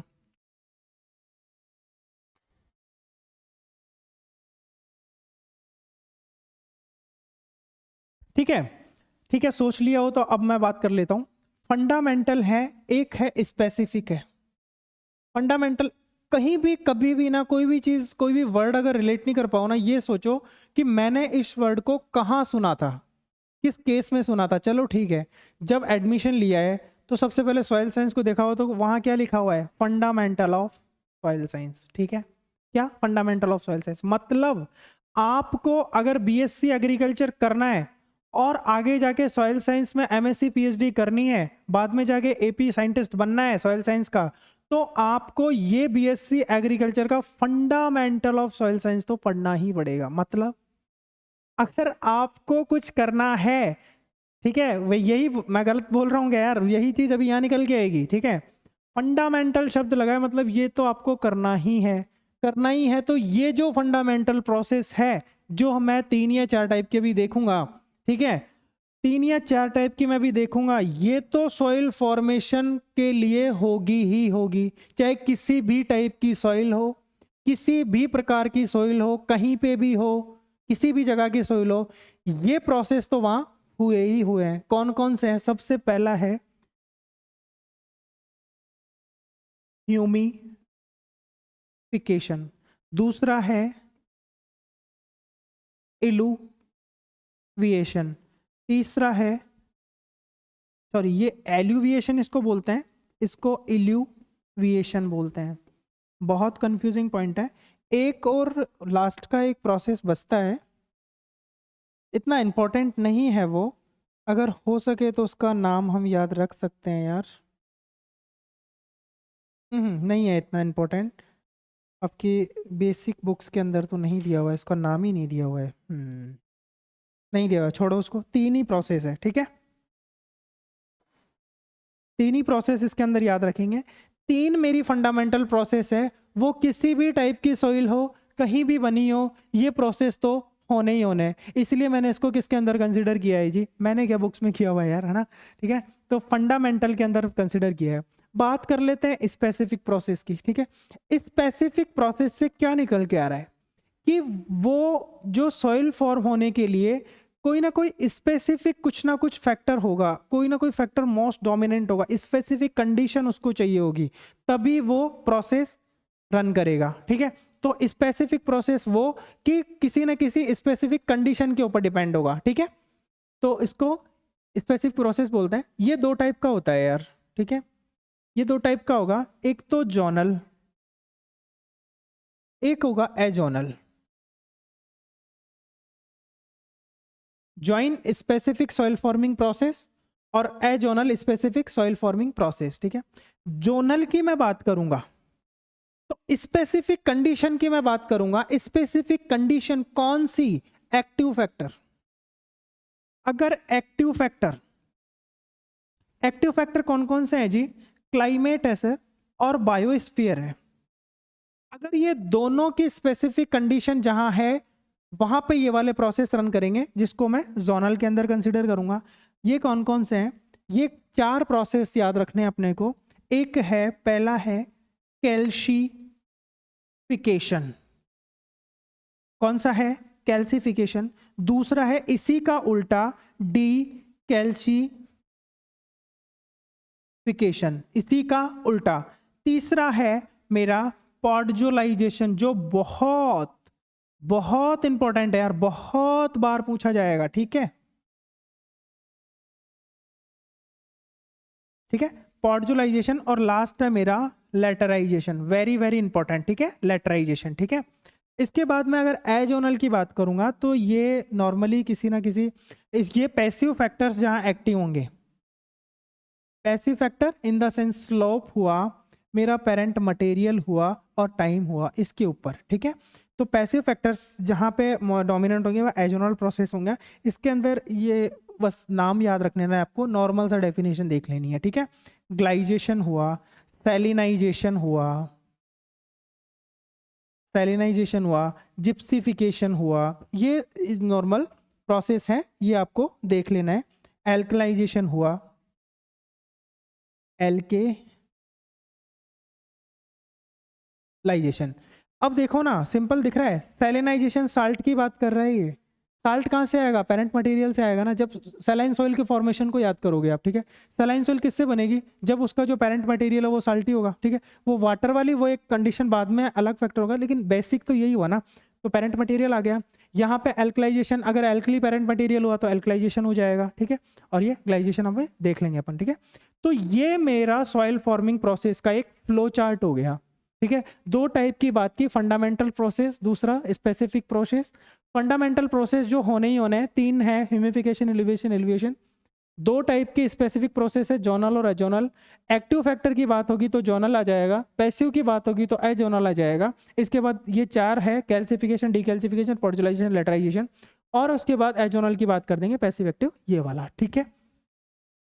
ठीक है सर, फ्लो चार्ट तो समझ आ गया। अब ये प्रोसेस होती क्या है, क्या क्या चीजें हो जाती है इसमें, कोई भी डेप्थ में ज़्यादा सोचने की जरूरत नहीं है, बहुत इजी है। ऐसा लग रहा होगा यार बहुत डेप्थ में सॉइल साइंस पढ़ ली, नहीं, अभी सरफेस पे भी नहीं गए, इससे डेप्थ में बहुत सॉइल साइंस है, बड़ी बड़ी किताबें हैं, ठीक है। अभी तो सरफेस भी कवर नहीं हुआ है, ठीक है। तो इतना कुछ माइंड पे ना प्रेशर लेने की जरूरत नहीं है कि इतना सर ये तो नाम ही याद रह जाए वही बहुत है, कईयों का रहेगा, ठीक है, फर्स्ट ईयर में लगता है, हमें भी लगता था, ठीक है। तो नाम याद रह जाए वही बहुत है, इसके अंदर की डिटेल्स कैसे, तो बहुत ईजी है, नाम से सारा निकल जाएगा, ठीक है। नाम याद रख लिया तो सब कुछ याद रहेगा। आ जाओ, बोर्ड पे देखेंगे अपन फंडामेंटल प्रोसेस को लेके, ठीक है। पहला देखेंगे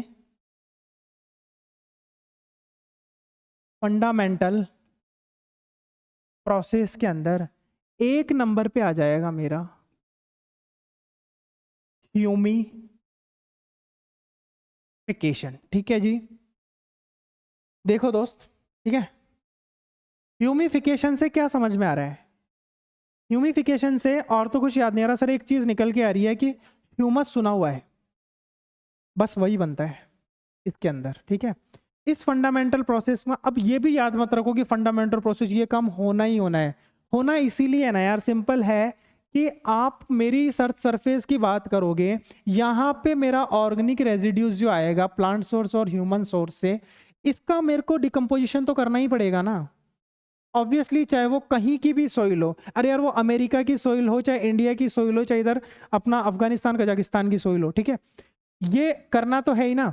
ये और मतलब ह्यूमिफिकेशन तो होगा ही होगा, ऑर्गेनिक मैटर का डिकम्पोजिशन तो करना ही पड़ेगा, ठीक है। तो ये फंडामेंटल प्रोसेस है, बस इसी ऑर्गेनिक मैटर के डिकम्पोजिशन को ही अपन क्या बोलते हैं? ह्यूमिफिकेशन बोलते हैं, ठीक है।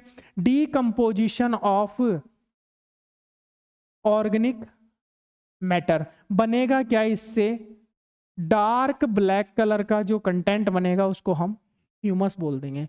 और ये ह्यूमस ही आगे जाके जब केमिस्ट्री के अंदर अपन सॉइल कॉलॉइड्स के टाइप पढ़ेंगे कि इनऑर्गेनिक सॉइल कॉलॉइड्स और ऑर्गेनिक सॉइल कॉलॉइड्स, जो ऑर्गेनिक सॉइल कॉलॉइड्स बनाएगा वो यही बनाएगा, ठीक है, यही बनाएगा। यहां से फिर रिलेट करेंगे चीजों को। अगला प्रोसेस जो कि बहुत इंपॉर्टेंट है, बहुत कंफ्यूजन है, एल्यूविएशन। दोनों का नाम सिमिलर है तो हम इसको नहीं रिलेट कर पाते। एल्यूविएशन अगला है, इल्यूविएशन। यहां सिर्फ सुन लो, सॉइल प्रोफाइल के अंदर मैं विथ डायग्राम कंटेंट लेके आया हूं सेम यही, तो वहां और अच्छे से क्लियर हो जाएगा। एल्यूविएशन देखो, मैं तो इसको सिंपल ऐसे याद रखता हूं यार, कंफ्यूजन पॉइंट तो है सर, नाम सिमिलर रह रहा है। अगर ई है, एबीसीडी के अंदर पहले कौन आता है? ई आता है ना, तो पहले प्रोसेस कौन सा होगा? एल्यूविएशन होगा, ठीक है। जैसे जैसे किसी सॉइल के सिस्टम के अंदर, ये मेरा कोई सॉइल का सिस्टम है, ये मेरी बेडरॉक बनी हुई है, वेदर्ड होके सी बन गया, ये मेरा सी है, ये मेरा बी है, ये मेरा ए है, और ऊपर अगर ओ प्रेजेंट है तो ऑप्शनल, ठीक है। ये बेडरॉक हो गई, सी है, ये मेरा बी है, ये मेरा ई, और ऊपर का ए, और ऊपर का ये ऑर्गेनिक मैटर, ये मेरा पूरा सॉइल का सिस्टम है। अगर क्या होता है, ठीक है, इस ए होराइजोन के अंदर, इस ए होराइजोन के अंदर क्या क्या है जी सर? इस ए होराइजोन के अंदर ऊपर से जो ऑर्गेनिक मैटर आया है, एक तो वो है, ठीक है, ऊपर से ऑर्गेनिक मैटर आया है, एक तो वो है। एक नीचे से जो मिनरल मैटर गया है, जो नीचे से जो मिनरल मैटर गया है, एक वो है। उस मिनरल मैटर के अंदर क्या है? क्ले का कंटेंट है, ठीक है, ठीक है, क्या है? क्ले कंटेंट है इसके अंदर। अब क्या होगा, अब क्या होगा, अब जो होगा, अब क्या होगी भाई जी? रेनफॉल होगी। क्या होगी? रेनफॉल होगी। रेनफॉल जैसे ही होगी, ये वाटर है जो परकोलेट करेगा। परकोलेट क्या किसको बोलते हैं, ठीक है। परकोलेशन क्या होता है कि ये जो सॉइल लेयर के अंदर जो वाटर है, वो अपने साथ किसी भी सॉइल के कंटेंट को, कोई भी सॉइल का कंटेंट है उसको लेके अगर फ्लो करता है नीचे की डायरेक्शन में, या फिर अगर नीचे जा रहा है तो उसको लीचिंग बोलेंगे, अगर साइड में हॉरिजॉन्टली भी मूव कर रहा है, ठीक है, अगर देखो अगर हॉरिजॉन्टली मूव कर रहा है तो उसको लीचिंग बोलेंगे, हॉरिजॉन्टल और वर्टिकल दोनों तरीके से कर रहा है तो उसको परकोलेशन बोलेंगे, ठीक है। तो जो ये परकोलेटिंग वाटर है मेरा, ये जैसे जैसे नीचे जाएगा, नीचे जाएगा, नीचे जाएगा, नीचे जाके ये जो क्ले कंटेंट था इसके अंदर, जो ऑर्गेनिक कंटेंट था, इसका एक्यूमुलेशन कर देगा यहां पे। कहां पे? इस बी होराइजोन के अंदर। कहां कर देगा? इस बी होराइजोन के अंदर, ठीक है। तो यहां से चीजें निकल के यहां पे आई है, और वो भी किसके साथ? पानी के साथ, मतलब धुल के आई है, ठीक है, धुल के। पानी में अगर किसी चीज को डालोगे तो ऑब्वियसली वो क्या बोलेंगे अपन उसको? वॉश हो गई यार, ठीक है। तो इस होराइजोन को मैं क्या बोल दूंगा? इसको ए के नीचे जो प्रेजेंट है ई, ठीक है, ई होराइजोन। ऑब्वियसली जहां पे एल्यूविएशन प्रोसेस होता है उसको हम ई होराइजोन कंसिडर करते हैं। तो इस ई होराइजोन से चीजें वॉश होके नीचे एक्यूमुलेट कर जाएगी। क्या कर जाएगी? एक्यूमुलेट कर जाएगी चीजें नीचे की ओर, ठीक है। तो इस प्रोसेस को, इस वॉश आउट होने की प्रोसेस को तो मैं बोलूंगा एल्यूविएशन। और जो वॉशिंग इन बी होराइजोन के, स्पेसिफिकली बीटी होराइजोन के अंदर जो कंटेंट आके एक्यूमुलेट हुआ है उसको मैं बोलूंगा वॉश इन। जिसके अंदर एक्यूमुलेट हुआ है उसको बोलूंगा वॉश इन। जहां से धुल के चीजें आई है वहां को मैं बोलूंगा वॉश आउट। तो इस होराइजोन को मैं बोल दूंगा वॉश आउट, इसको मैं बोल दूंगा वॉश इन। अब आ जाओ स्लाइड के ऊपर, अगर कोई माइनर चीज छूटती है तो उसको कवर कर लेते हैं, ठीक है। उसके बाद आप इसको अगर देखोगे अपने एग्जाम से पहले तो मुझे नहीं लगता है कोई चीज मिस होगी इसमें से। बात कर लेते हैं अपन ह्यूमिफिकेशन की बाबू।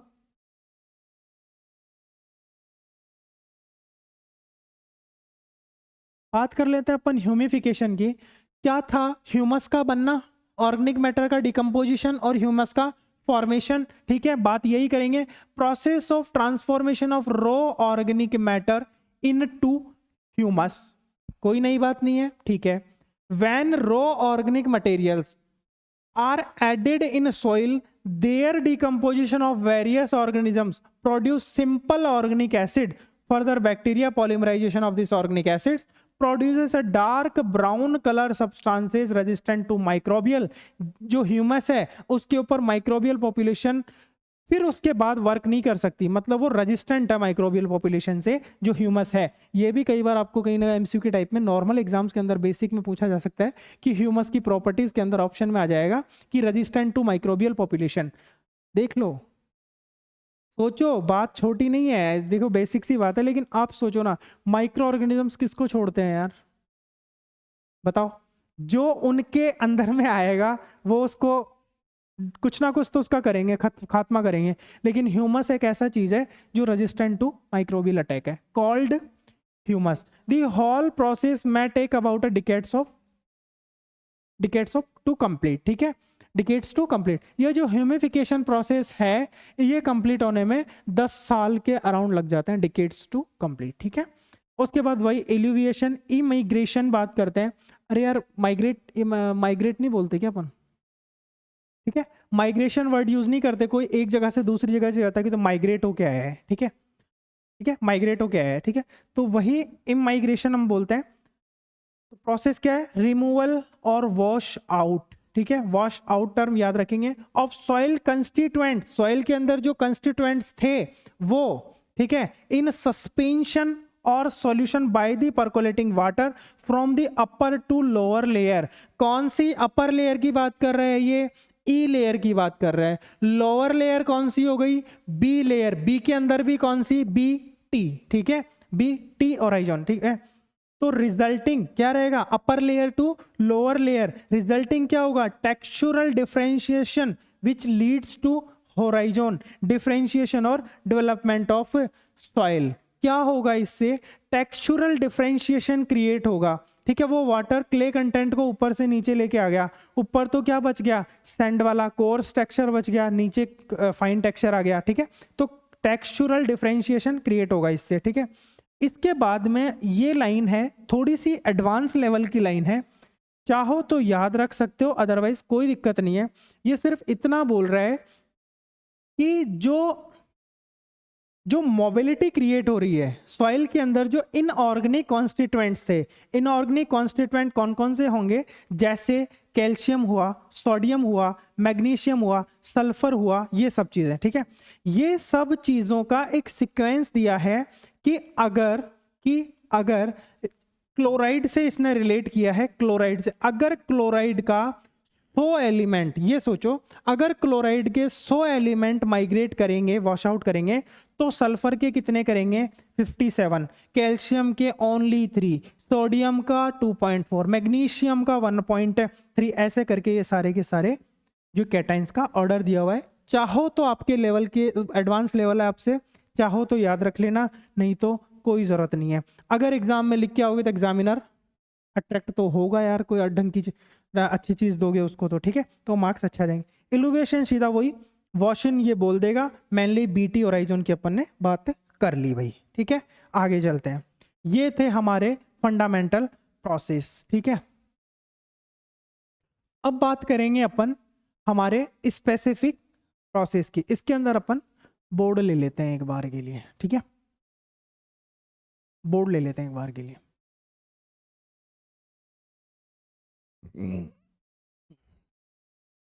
या फिर यार बोर्ड अपन, एक सेकेंड ना,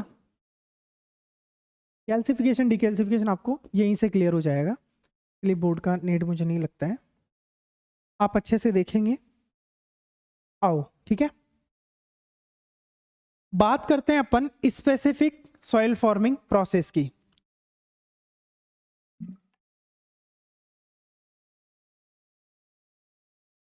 स्पेसिफिक सॉइल फॉर्मिंग प्रोसेस की अगर बात करते हैं, आगे चलते हैं, ठीक है। तो हमने पहले ही डिस्कस कर चुके हैं कि specific pathogenic process can be categorised into 2 groups. मतलब पहले तो स्पेसिफिक वर्ड से हमें क्या निकालना है कि ये किसी स्पेसिफिक कंडीशन में ही होगा, ठीक है। उसके बाद में बात करें कि ये 2 टाइप का होता है, जोनल सॉइल फॉर्मेशन प्रोसेस और एजोनल। जोनल के अंदर हमने बात की थी कि जहां पे एक्टिव फैक्टर्स, अरे यार यही तो लिखा हुआ है ना आपकी किताबों में, बस वही चीज है, ठीक है। तो प्रीवेलिंग कंडीशन ऑफ क्लाइमेट और बायोस्फीयर की बात हो गई। इसके अंदर 2 प्रोसेस हम देखने वाले हैं, कैल्सिफिकेशन और डीकैल्सिफिकेशन, ठीक है, कैल्सिफिकेशन और डीकैल्सिफिकेशन।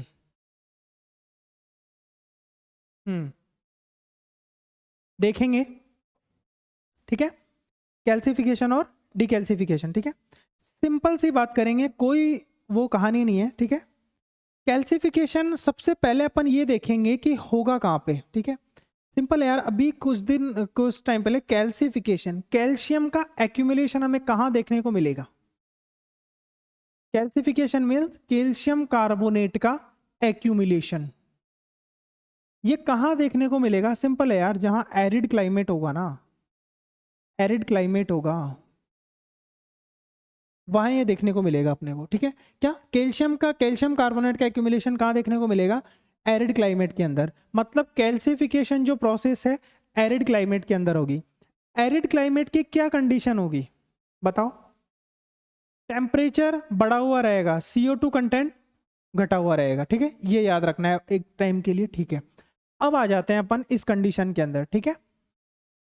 अगर इस एरिड क्लाइमेट है तो टेम्परेचर मेरा बढ़ा हुआ है, ठीक है, वाटर कंटेंट मेरा घटा हुआ है और CO2 का जो कंटेंट है वो भी घटा हुआ है। सर हाँ, ये CO2 का कंटेंट क्यों घटा हुआ है सोचो, ठीक है। इसीलिए घटा हुआ है, CO2 का सोर्स क्या है सॉइल के अंदर, मेनली CO2 का सोर्स क्या है सॉइल के अंदर, माइक्रो ऑर्गेनिजम्स की रेस्पिरेशन, ठीक है।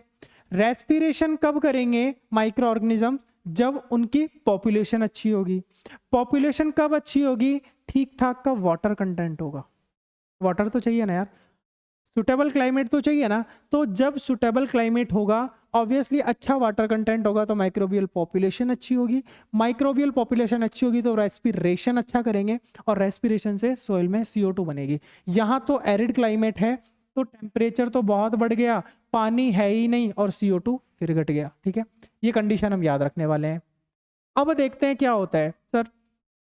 जितना भी सॉइल के अंदर वाटर प्रेजेंट है एरिड क्लाइमेट के अंदर, ठीक है, बात कर रहे हैं कैल्सिफिकेशन की, ठीक है, जितना भी सॉइल के अंदर वाटर और CO2 प्रेजेंट है, ये दोनों जब इतना ही है, ठीक है, अगर देखो अगर वाटर कंटेंट अगर ऑप्टिमम क्वांटिटी में होगा तो वाटर के बहुत सारे काम होंगे, वो उसको कुछ माइक्रोबियल पॉपुलेशन को चाहिए होगा, कुछ प्लांट भी एब्जॉर्ब करेंगे। लेकिन यहाँ जब CO2 और H2O दोनों ठाले बैठे हुए हैं, कोई काम नहीं है, तो ये क्या करेंगे, बना लेंगे अपना, दोनों के दोनों एक दूसरे के ऊपर काम करके क्या बना लेंगे, कार्बोनिक एसिड बना लेंगे। अब कार्बोनिक एसिड ये मेरा H2CO3 अब क्या करेगा, जो सॉइल के अंदर कैल्शियम कार्बोनेट इनसॉल्युबल फॉर्म में प्रेजेंट रहता है जनरली, ठीक है, इनसॉल्युबल फॉर्म में रहता है जनरली, वो कैल्शियम कार्बोनेट जो इनसॉल्युबल फॉर्म के अंदर है वो इस कार्बोनिक एसिड से रिएक्शन करके क्या बना लेगा, कैल्शियम बाइकार्बोनेट, जो कैल्शियम बाइकार्बोनेट जो CaHCO3 इसका फॉर्मूला है। ये भैया सॉल्युबल है, सॉल्युबल है तो वर्क करेगा, एक्यूमुलेट कर जाएगा, ठीक है। इसके एक्यूमुलेशन से अब क्या होगा, ये जो मेरा इनसॉल्युबल, ठीक है, ये जो सॉल्युबल कैल्शियम बाइकार्बोनेट मेरा बना है, ये क्या होगा, अब आ जाओ कंडीशन के ऊपर, मेरा टेम्परेचर वैसे ही बढ़ा हुआ है, CO2 कंटेंट वैसे ही घटा हुआ है और वाटर तो टेम्परेचर की वजह से वैसे ही नहीं है, तो क्या करेगा, इस जो कैल्शियम बाइकार्बोनेट है इसमें से वाटर भी रिलीज कर लेगा और CO2 भी रिलीज कर देगा, ठीक है। वाटर और CO2 दोनों निकल जाएंगे तो बचेगा क्या, सॉल्युबल कैल्शियम कार्बोनेट बचेगा। और यही इसी के एक्यूमुलेशन को अपन क्या बोल रहे हैं दोस्त, कैल्शिफिकेशन बोल रहे हैं मेरे दोस्त, ठीक है। क्या बोल रहे हैं, कैल्शिफिकेशन। सिंपल सी चीज है, सॉइल के अंदर जो CO2 और वाटर कंटेंट था ये बन के क्या बना लिया, कार्बोनिक एसिड बना लेगा, ठीक है, कार्बोनिक एसिड बना लेगा। कार्बोनिक एसिड जो है ये इनसॉल्युबल कैल्शियम कार्बोनेट से रिएक्शन करेगा, कैल्शियम बाइकार्बोनेट बनाएगा। कैल्शियम बाइकार्बोनेट बन जाने के बाद में टेम्परेचर वैसे बढ़ा हुआ है, CO2 घटा हुआ है, तो इसी में से निकाल लेगा, दोनों अलग हो जाएंगे, तो ये सॉल्युबल कैल्शियम कार्बोनेट जाके एक्यूमुलेट हो जाएगा सॉइल के अंदर और मेरी प्रोसेस कौन सी हो जाएगी, कैल्सिफिकेशन हो जाएगी, ठीक है भाई। आगे चलें, ठीक है। इसी का जस्ट उल्टा कर देना है, डीकैल्सिफिकेशन में कुछ भी नहीं करना है। डीकैल्सिफिकेशन में सिंपल सी है, ह्यूमिड क्लाइमेट रहेगा, ह्यूमिड क्लाइमेट मेरा रहेगा तो हल्का सा टेम्परेचर मेरा कम होगा, CO2 का कंटेंट बढ़ जाएगा, टेम्परेचर कम होगा क्योंकि वाटर कंटेंट के बढ़ जाने से माइक्रोबियल पॉपुलेशन बढ़ेगी और CO2 कंटेंट ऑटोमेटिक ही बढ़ जाएगा, ठीक है। तो टेम्परेचर मेरा घटा हुआ है, CO2 बढ़ी हुई है, तो इस कंडीशन के अंदर क्या होगा, ये वापस से इनसॉल्युबल फॉर्म के अंदर कन्वर्ट हो जाएगा जो कि कैल्शियम बाइकार्बोनेट था, ठीक है। तो कैल्शियम कार्बोनेट का रिलीज हो जाना, हट जाना, इसको मैं डीकैल्सिफिकेशन बोल दूंगा, ठीक है। ठीक है दोस्त, यही कहानी थी इसकी। इसके बाद अपन अगली प्रोसेस पे चलते हैं और जो मोस्ट इंपॉर्टेंट रहने वाली है, जो हम डायग्राम से समझेंगे।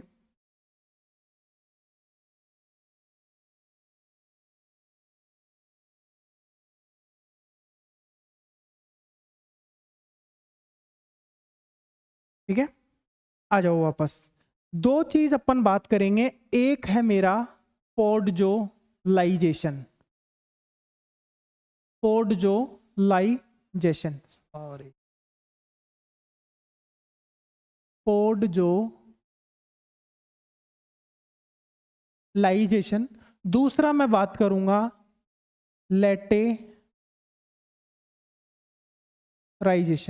बहुत इंपॉर्टेंट चीज है यार, बहुत जगह आपको क्वेश्चन पूछा जाएगा, कोई भी एग्जाम दो, प्री पीजी से लेके आईसीआर जेआरएफ से लेके किसी भी सॉइल साइंस रिलेटेड कोई भी एग्जाम दोगे, अगर सॉइल साइंस पूछा जाएगा तो यहां से क्वेश्चन बनता ही बनता है। पहली बात करूंगा पोडजोलाइजेशन की, उसके बाद बात करूंगा लेटराइजेशन की। बात करते हैं पोडजोलाइजेशन की, ठीक है बच्चा, ध्यान से देखना एक बार, ठीक है, अच्छे से देखेंगे, बहुत धीरे से चीजों को रिलेट करते हुए चलेंगे। तो सिंपल सी बात है कि सबसे पहले मैं बात करता हूं कि ये वर्ड क्या है। सबसे पहले अपन यही तो करते हैं ना, किसी भी टर्म को समझने के लिए उसको क्या करना है, ब्रेक डाउन कर देना है, ठीक है। ब्रेक डाउन कर दूंगा तो मैं निकालूंगा एक तो इसमें से पॉड शब्द प्लस जोला शब्द, इसी दो वर्ड से मिलके क्या बना है मेरा, पोडजोलाइजेशन। है कौन सी लैंग्वेज का वर्ड, सिंपल सी बात है, रशिया का वर्ड है भैया। पोडजोलाइजेशन रशियन वर्ड है, ठीक है, रशिया का वर्ड है, ठीक है, हंसना नहीं है, ठीक है। पोडजोलाइजेशन, ठीक है, पोडजोला, ठीक है, पोडजोला, ठीक है, दो वर्ड से बना है। पोड का मतलब क्या होगा, अंडर, अंडर, और जोला का मतलब क्या होगा, ऐश लाइक। अब साहब हमको तो ये बताओ सर कि ऐश लाइक कैसे रिलेट करें। अरे यार सब देखे हो, ऐश क्या होती है, घरों में गांव जाते हो ना, चूल्हे के पास बैठते हो तो राख दिखती है ना यार, बस वही ऐश लाइक है, उसी से कंपेयर कर लो, बस उसी को जोड़ लो। इसी जोला का मतलब क्या है, वही ऐश, राख, उसके जैसा दिखता है, ठीक है। उसके जैसा कहां दिख गया, ये दिख रहा है। इस तरीके का ये ऐश लाइक स्ट्रक्चर बनती है सॉइल की, सॉरी ऐश लाइक होराइजोन बनता है सॉइल के अंदर। उस कंडीशन को हम क्या बोलते हैं, पोडजोलाइजेशन बोलते हैं। अब ठीक है सर, कंडीशन समझ में आ गई कि हाँ ऐश लाइक वो होराइजोन बनेगा। बनेगा कैसे, बनेगा कैसे, तो बनने के लिए इसके लिए चार कंडीशन में देखूंगा, ठीक है, चार कंडीशन में देखूंगा। और इस चार कंडीशन को याद रखने के लिए मैं कहां जाऊंगा, मेरे ही इंडिया के नॉर्थ ईस्टर्न रीजन के अंदर, हिमालयन रीजन के अंदर जाऊंगा। वहां क्या है सर ऐसा, वहां क्या है ऐसा, ठीक है, तो वहां क्या है वही चीज हम देखेंगे। सबसे पहला, वहां का क्लाइमेट कैसा है, वहां का क्लाइमेट कैसा है, कूल और ह्यूमिड, बारिश भी अच्छी खासी होती है सर, कूल और ह्यूमिड है। दूसरी चीज मैं देखूंगा वहां की वेजिटेशन कैसी है, वेजिटेशन कैसा है, वेजिटेशन कैसा है, कॉनिफेरस टाइप का, ठीक है। वहां पे आप कभी अरे यार गए नहीं हो, रील्स तो देखे ही होंगे ना, आपको अगर वहां की वेजिटेशन भी देखने को मिलेगी तो किस टाइप की, इस टाइप के पेड़ देखने को मिले। आज ही देखना, जम्मू का कोई भी वीडियो उठा के देख लेना, ठीक है। तो वहां की वेजिटेशन कैसी है, कॉनिफेरस टाइप की, कॉनिफेरस टाइप की। तीसरी कंडीशन क्या रहने वाली है जी, तीसरी कंडीशन मेरी रहने वाली है कि पेरेंट मटेरियल कैसा है वहां का, जो सॉइल का बनने के लिए जो पेरेंट मटेरियल चाहिए वो कैसा है, तो वो सिलीशियस टाइप का है, सिलीशियस टाइप का है, ठीक है। सिलीशियस टाइप का है मतलब ये एसिडिक पेरेंट मटेरियल है, ठीक है, सिलीशियस टाइप का है तो ये एसिडिक पेरेंट मटेरियल है। अगर एसिडिक पेरेंट मटेरियल है तो ये भी आपको कई बार पूछा जाएगा कि एसिडिक कंडीशन के अंदर कौन सा माइक्रो ऑर्गेनिजम्स, कौन सा माइक्रो ऑर्गेनिजम्स एक्टिव रहेगा, तो ये रहने वाली है फंजाई, फंजाई, ठीक है। ये चार कंडीशन मैंने अच्छे से देखी। क्लाइमेट मेरा कूल और ह्यूमिड है, वेजिटेशन मेरी कॉनिफेरस है, पेरेंट मटेरियल मेरा कॉनिफेरस पेरेंट मटेरियल मेरा सिलीशियस टाइप का जो कि एसिडिक नेचर का है, और फंजाई वहां का डोमिनेंट है, माइक्रो ऑर्गेनिजम्स, ठीक है। अब बात कर लेता हूं मैं किसकी, इस ऐश लाइक के बनने की। अब क्या होगा जी, ठीक है, अब क्या होगा यहां पे कि इस वाली कंडीशन के अंदर यहां पे दो चीज रहेगी, पहले क्या, दो चीज रहने वाली है। अगर सिलिशियस पेरेंट मटेरियल है 101% यहां के मिनरल मैटर के अंदर सिलिका का कंटेंट रहेगा, अच्छा खासा कंटेंट रहेगा, ठीक है। दूसरा क्या होगा कि यहां पे एल्यूमिनियम और आयरन का ऑक्साइड रहेगा। ये दो ही चीज एक बार के लिए याद रखो आप, सिलिशियस सिलिका है, एल्यूमिनियम और आयरन का ऑक्साइड है। अब एक चीज दिमाग में अभी से बैठा लो यार, अभी बैठा लो, क्योंकि फर्स्ट ईयर के स्टूडेंट हो। एक चीज दिमाग में, अगर आयरन और एल्यूमिनियम ऑक्साइड कहीं भी दिख जाए तो उसको कंबाइंडली सेस्कवी ऑक्साइड बोलेंगे। जब जब पेडोलॉजी पढ़ोगे सेस्कवी ऑक्साइड बहुत बार लिखा हुआ देखोगे, जब जब एग्जाम दोगे तो कभी कभी तो सीधा पूछ लेता है निम्न में से कौन सा सेस्कवी ऑक्साइड है, which of the following is sesquioxide. तो आंसर करके आना आयरन एंड एल्यूमिनियम ऑक्साइड, ठीक है। ये दोनों कंटेंट यहां प्रेजेंट है। अब क्या होगा, अब क्या होगा, अब क्या होगा यहां पे कि अब जो होना है कि हाँ, यहां पे क्या होगा कि मेरा, एक सेकेंड साथी दोस्त,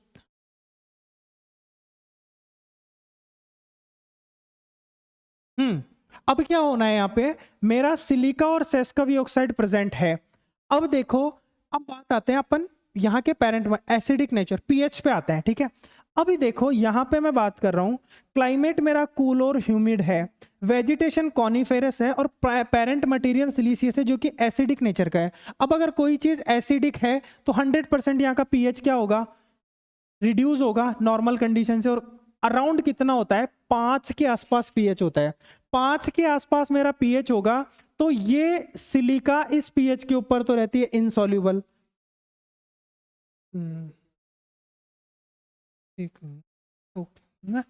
तो ये सिलिका है, ठीक है। ये सिलिका यहाँ पे इनसॉल्युबल होगा और ये चीज है ये सॉल्युबल हो जाएगी, ठीक है, सॉल्युबल। ये सिलिका का नेचर ही है, अगर लोअर पीएच रहेगा तो ये इनसॉल्युबल रहेगा।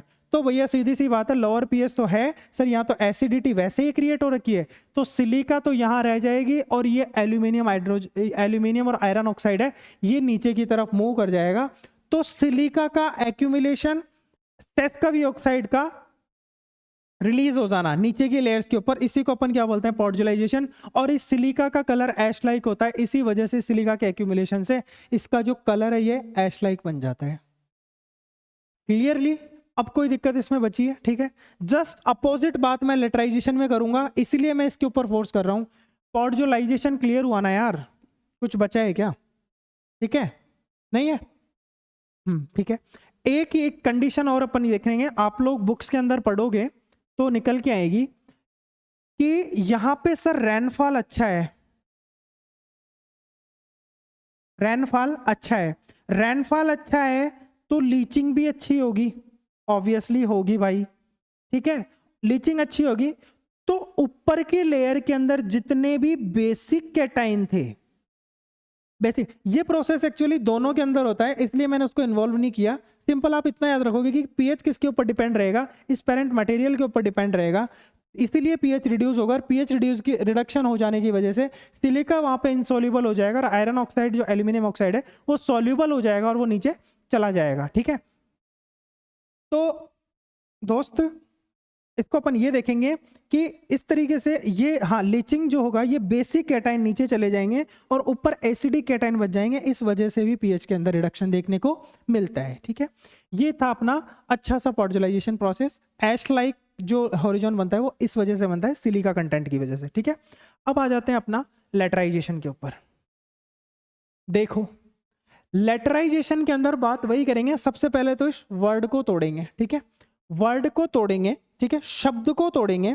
तो ये शब्द टूटेगा लेटर, लेटर, लेटर, इससे एक ही शब्द निकालना है अपने को, लेटर। लेटर का मीन्स क्या होगा, लेटर का मीन्स, लेटर का मीन्स होगा ब्रिक्स लाइक, ठीक है, लेटर का मीन्स होगा ब्रिक्स। कौन सी ब्रिक्स, वही जिससे आप ईंटें, ठीक है, जिससे मकान बनाते हो वही ईंटें। ईंटों का कलर कैसा होता है सर, रेड सा होता है। सब कुछ ही याद रहा यार आपको, तो सब कुछ पता है आपको, ऐसा कुछ भी नहीं है जो आप नहीं जानते हो, ठीक है, बस चीजों को याद रखना है, ठीक है। तो लेटर वर्ड से ये बना है जो कि एक लैटिन वर्ड है, पॉड्युलाइजेशन कौन सा वर्ड था? रशियन वर्ड था। लेटराइजेशन कौन सा वर्ड है? लेटिन वर्ड है। और लेटर इसको निकलेगा, लेटर का मीन्स होता है ब्रिक्स, और ब्रिक्स का कलर कैसा होता है? रेड। बस इतना ही याद रखना है।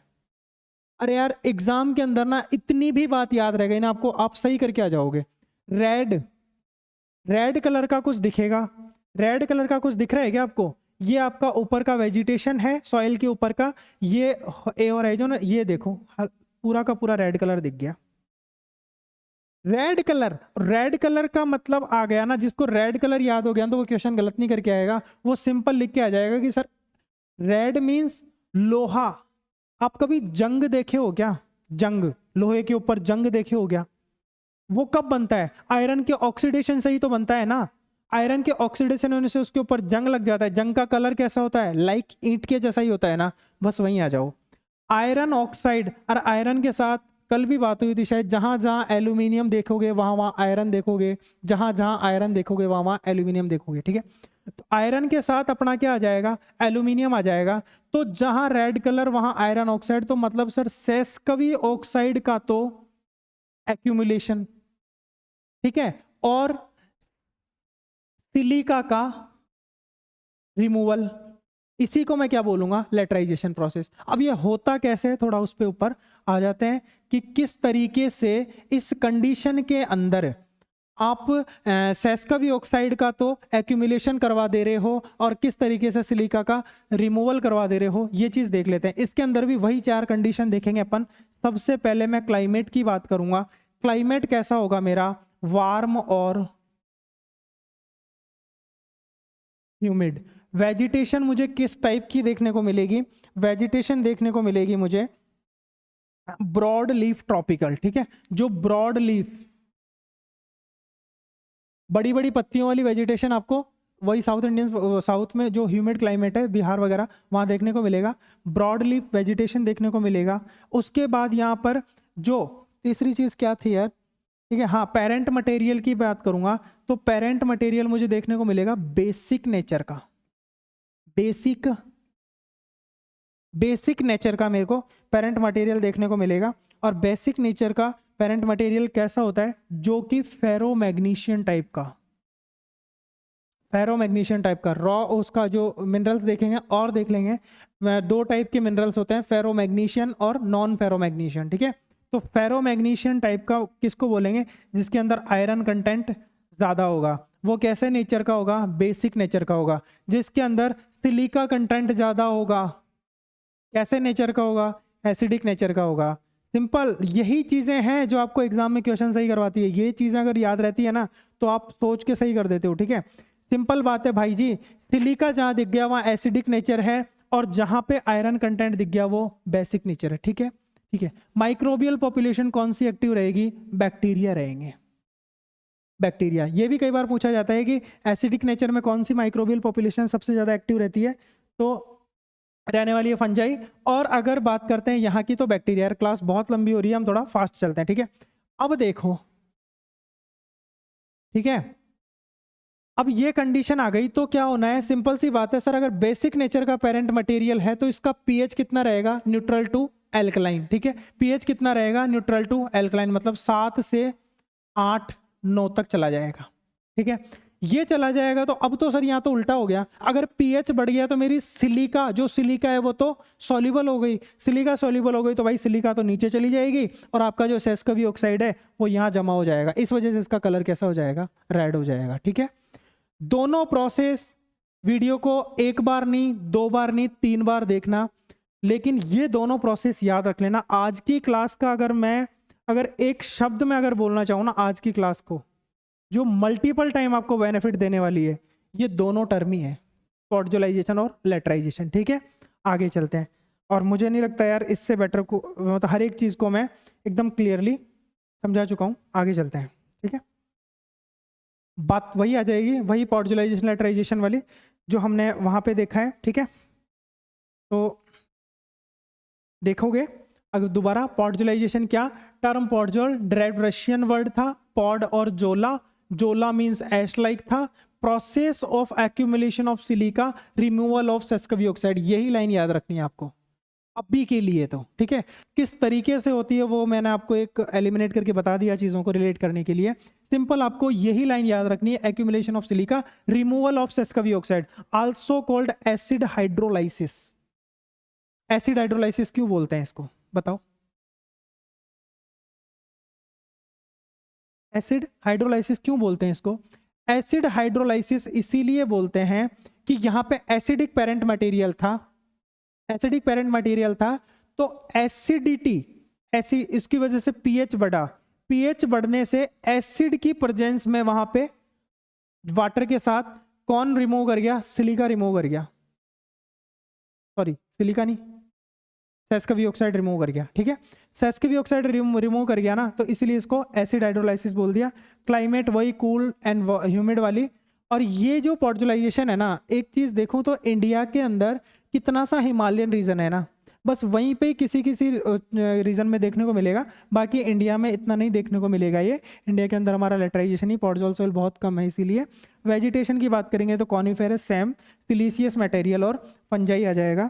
उसके बाद के अंदर वही चीज़ें इंसॉल्युबल, लो पीएच, रिमेंस, सब कुछ अपन ने बात कर लिया। तो हम आगे चलते हैं यार, ठीक है। यही सेम चीज़ लेटराइजेशन में हमने देखेंगे, ठीक है। इसके बाद में अपन वही इंटरजोनल के अंदर हम सबसे पहली इंटरजोनल की बात की थी अपन ने कि पैसिव फैक्टर जहाँ पे डोमिनेंट रहेगा। उसके बाद अपन ग्लाइजेशन पे आ जाते हैं। ग्लाइजेशन भी एक तरीके का रशियन वर्ड है। होता क्या है? ब्लू, ग्रे, ग्रीन क्ले, ठीक है। ब्लू, ग्रीन, ग्रे और ग्रीन क्ले, ठीक है। जो क्ले है ना, क्ले, इसके ऊपर ब्लू ग्रे जैसे कलर की लेयर बन जाएगी। क्यों बन जाएगी? This process result in the development of clay horizon in some part of profile due to poor drainage condition। बहुत पूछा जाएगा, ठीक है, इंपॉर्टेंट लगा लेना, ठीक है। Impressive soil parent material, lack of aeration, hydromorphic soil will be developed due to glaciation process, ठीक है। ग्लेजाइजेशन प्रोसेस को कैसे याद रखोगे, ठीक है। देखो भाई, अपन तो सीधी सी बात ये है कि चीज कैसे भी याद रहे, हमको तो याद रहनी चाहिए, ठीक है। ग्लाइजेशन, ग्लाइजेशन से क्या निकल रहा है? अरे गल जाना निकल रहा है, गल जाना, ठीक है। राजस्थान से हो ना, अच्छे से समझ पाओगे यार, ठीक है, गल जाना। और आप समझ गए तो बाकियों को भी समझा दोगे, ठीक है।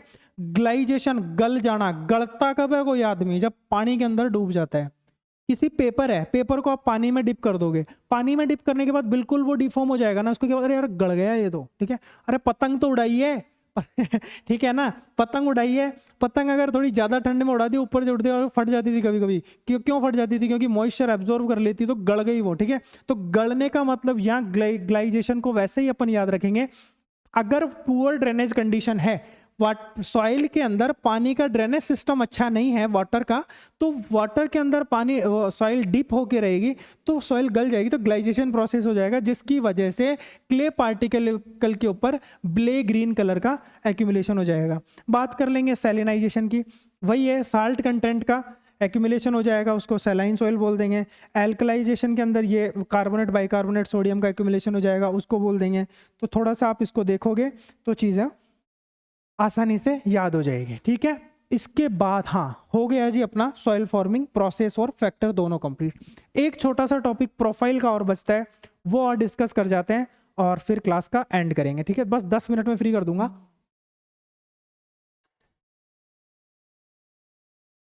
क्लास वैसे ही आई थिंक बहुत लंबी होती जा रही है यार, बट यार क्या करें, चीज़ों को ना, मैं ये चाहता हूँ कि आप फर्स्ट ईयर में हो, आपके पास एनर्जी है, अभी आपके पास ना मतलब एनर्जी है, आप चीज़ों को एब्जॉर्ब कर सकते हो और करोगे यार यहीं से। अगर इस लेवल के कंटेंट से अगर आप फर्स्ट ईयर में शुरुआत कर रहे हो ना सॉइल साइंस की, मैं गारंटी के साथ दे रहा हूँ, आप ना, अगर जो बीएससी एग्रीकल्चर की जो 4 या 5 जो कोर्स चलता है, अगर उसका सिलेबस अगर कंटिन्यू हुआ, मैं मैं गारंटी के साथ बोल रहा हूँ, आपको जेआरएफ की तैयारी करने के लिए ना फंडामेंटल बुक पढ़ने की जरूरत नहीं पड़ेगी, सीधा एडवांस बुक पे जाओगे। फंडामेंटल बुक में जो भी क्लियर करता है ना कॉन्सेप्ट बंदा, वो यहाँ मैं एक्सप्लेन कर रहा हूँ अच्छे से, अगर देख रहे हो आप तो, ठीक है। आप सीधा एडवांस बुक पे जाओगे, तो इसीलिए मैं देखता हूँ क्या चीज़ छोड़ूं, क्या चीज़ पकड़ूं, ठीक है, क्या चीज़ लेके आऊँ, क्या चीज़ छोड़ दूं, तो इसी के उसमें फंसा रहता हूँ। सोचता हूँ 1 घंटे की क्लास करें, लेकिन वो 1.5 घंटे तक चली जाती है, ठीक है। तो बात करते हैं सॉइल की प्रोफाइल की। अब देखो, इसी प्रोफाइल से 2 सिमिलर टर्म और निकल के आती है, 2 नहीं, एक ही आती है, दूसरी को तो अपन रिलेट कर लेंगे। बात आती है पैडोन इसकी भी डेफिनेशन बहुत पूछी जाती है, और पॉलीपेडोन की, ठीक है। अपन क्या करेंगे, कुछ नहीं करेंगे, जो अब तक करते आए हैं वही करेंगे, ठीक है, चीज़ों को रिलेट करेंगे। ये जो डायग्राम मैं आपके लिए लिख के आया हूँ इसको ध्यान से देखेंगे एक बार के लिए, ठीक है। देखोगे, देख दोस्त, अच्छे से देखेंगे तो सारी चीज़ यहीं की यहीं क्लियर हो जाएगी। ये मेरी कोई भी लैंड थी, ये मेरी कोई भी प्लेन लैंड थी, इसके अंदर मैं इसको मतलब सॉइल के कैरेक्टरिस्टिक्स को, इन डेप्थ की कैरेक्टरिस्टिक्स को समझने के लिए इसको अलग अलग हेक्सागोनल शेप के अंदर, हेक्सागोनल शेप के अंदर हॉरिजॉन्टली, ठीक है, हाँ हॉरिजॉन्टली, हॉरिजॉन्टल नहीं वर्टिकली, ठीक है, हेक्सागोनल शेप के अंदर वर्टिकली इसको कट करके अलग अलग कर दूंगा सॉइल के इसके ऊपर, ठीक है। ये सारे के सारे इस सिंगल को मैं क्या बोल दूंगा, ये पैडोन है। क्यों पैडोन है? क्योंकि इस सॉइल की जो पूरी की पूरी सॉइल है, इस पूरी की पूरी सॉइल के कैरेक्टरिस्टिक्स को ये डिफाइन कर रहा है। समझ में आ गई बात, ठीक है। पैडोन मैं उसकी डेफिनेशन पे भी लेके जाऊंगा अभी आपको, ठीक है, पैडोन पॉलीपैडोन दोनों क्लियर करूंगा। थोड़ी देर के लिए इस डायग्राम को देखेंगे। ये मेरी पूरी की पूरी लैंड है, मान लो कि यहाँ पूरी की पूरी लैंड में एक सिमिलर टाइप की सॉइल है, उसको मैं अलग अलग वर्टिकली अगर हेक्सागोनल शेप के अंदर कट कर दूंगा तो ये मेरे पैडोन्स हो जाएंगे। और इस सिंपली अगर मैं उठा करके इसके होराइजोन्स की बात अगर कर दूंगा तो ये मेरी सॉइल की प्रोफाइल हो जाएगी, ठीक है। हटा करके इसके होराइजोन्स को अगर मैं देखने लग गया तो उसको मैं प्रोफाइल के पॉइंट ऑफ व्यू से देखूंगा, ठीक है। तो ये बात थी पैडोन की। अगर डेफिनेशन हमको देखनी है तो अब मैं आपको उस स्लाइड पे लेके जाता हूं जहां पे मुझे लेके जाना था।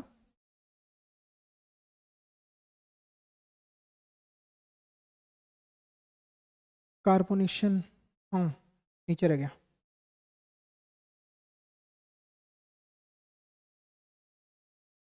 ये लो बच्चा, ये रहा, ठीक है।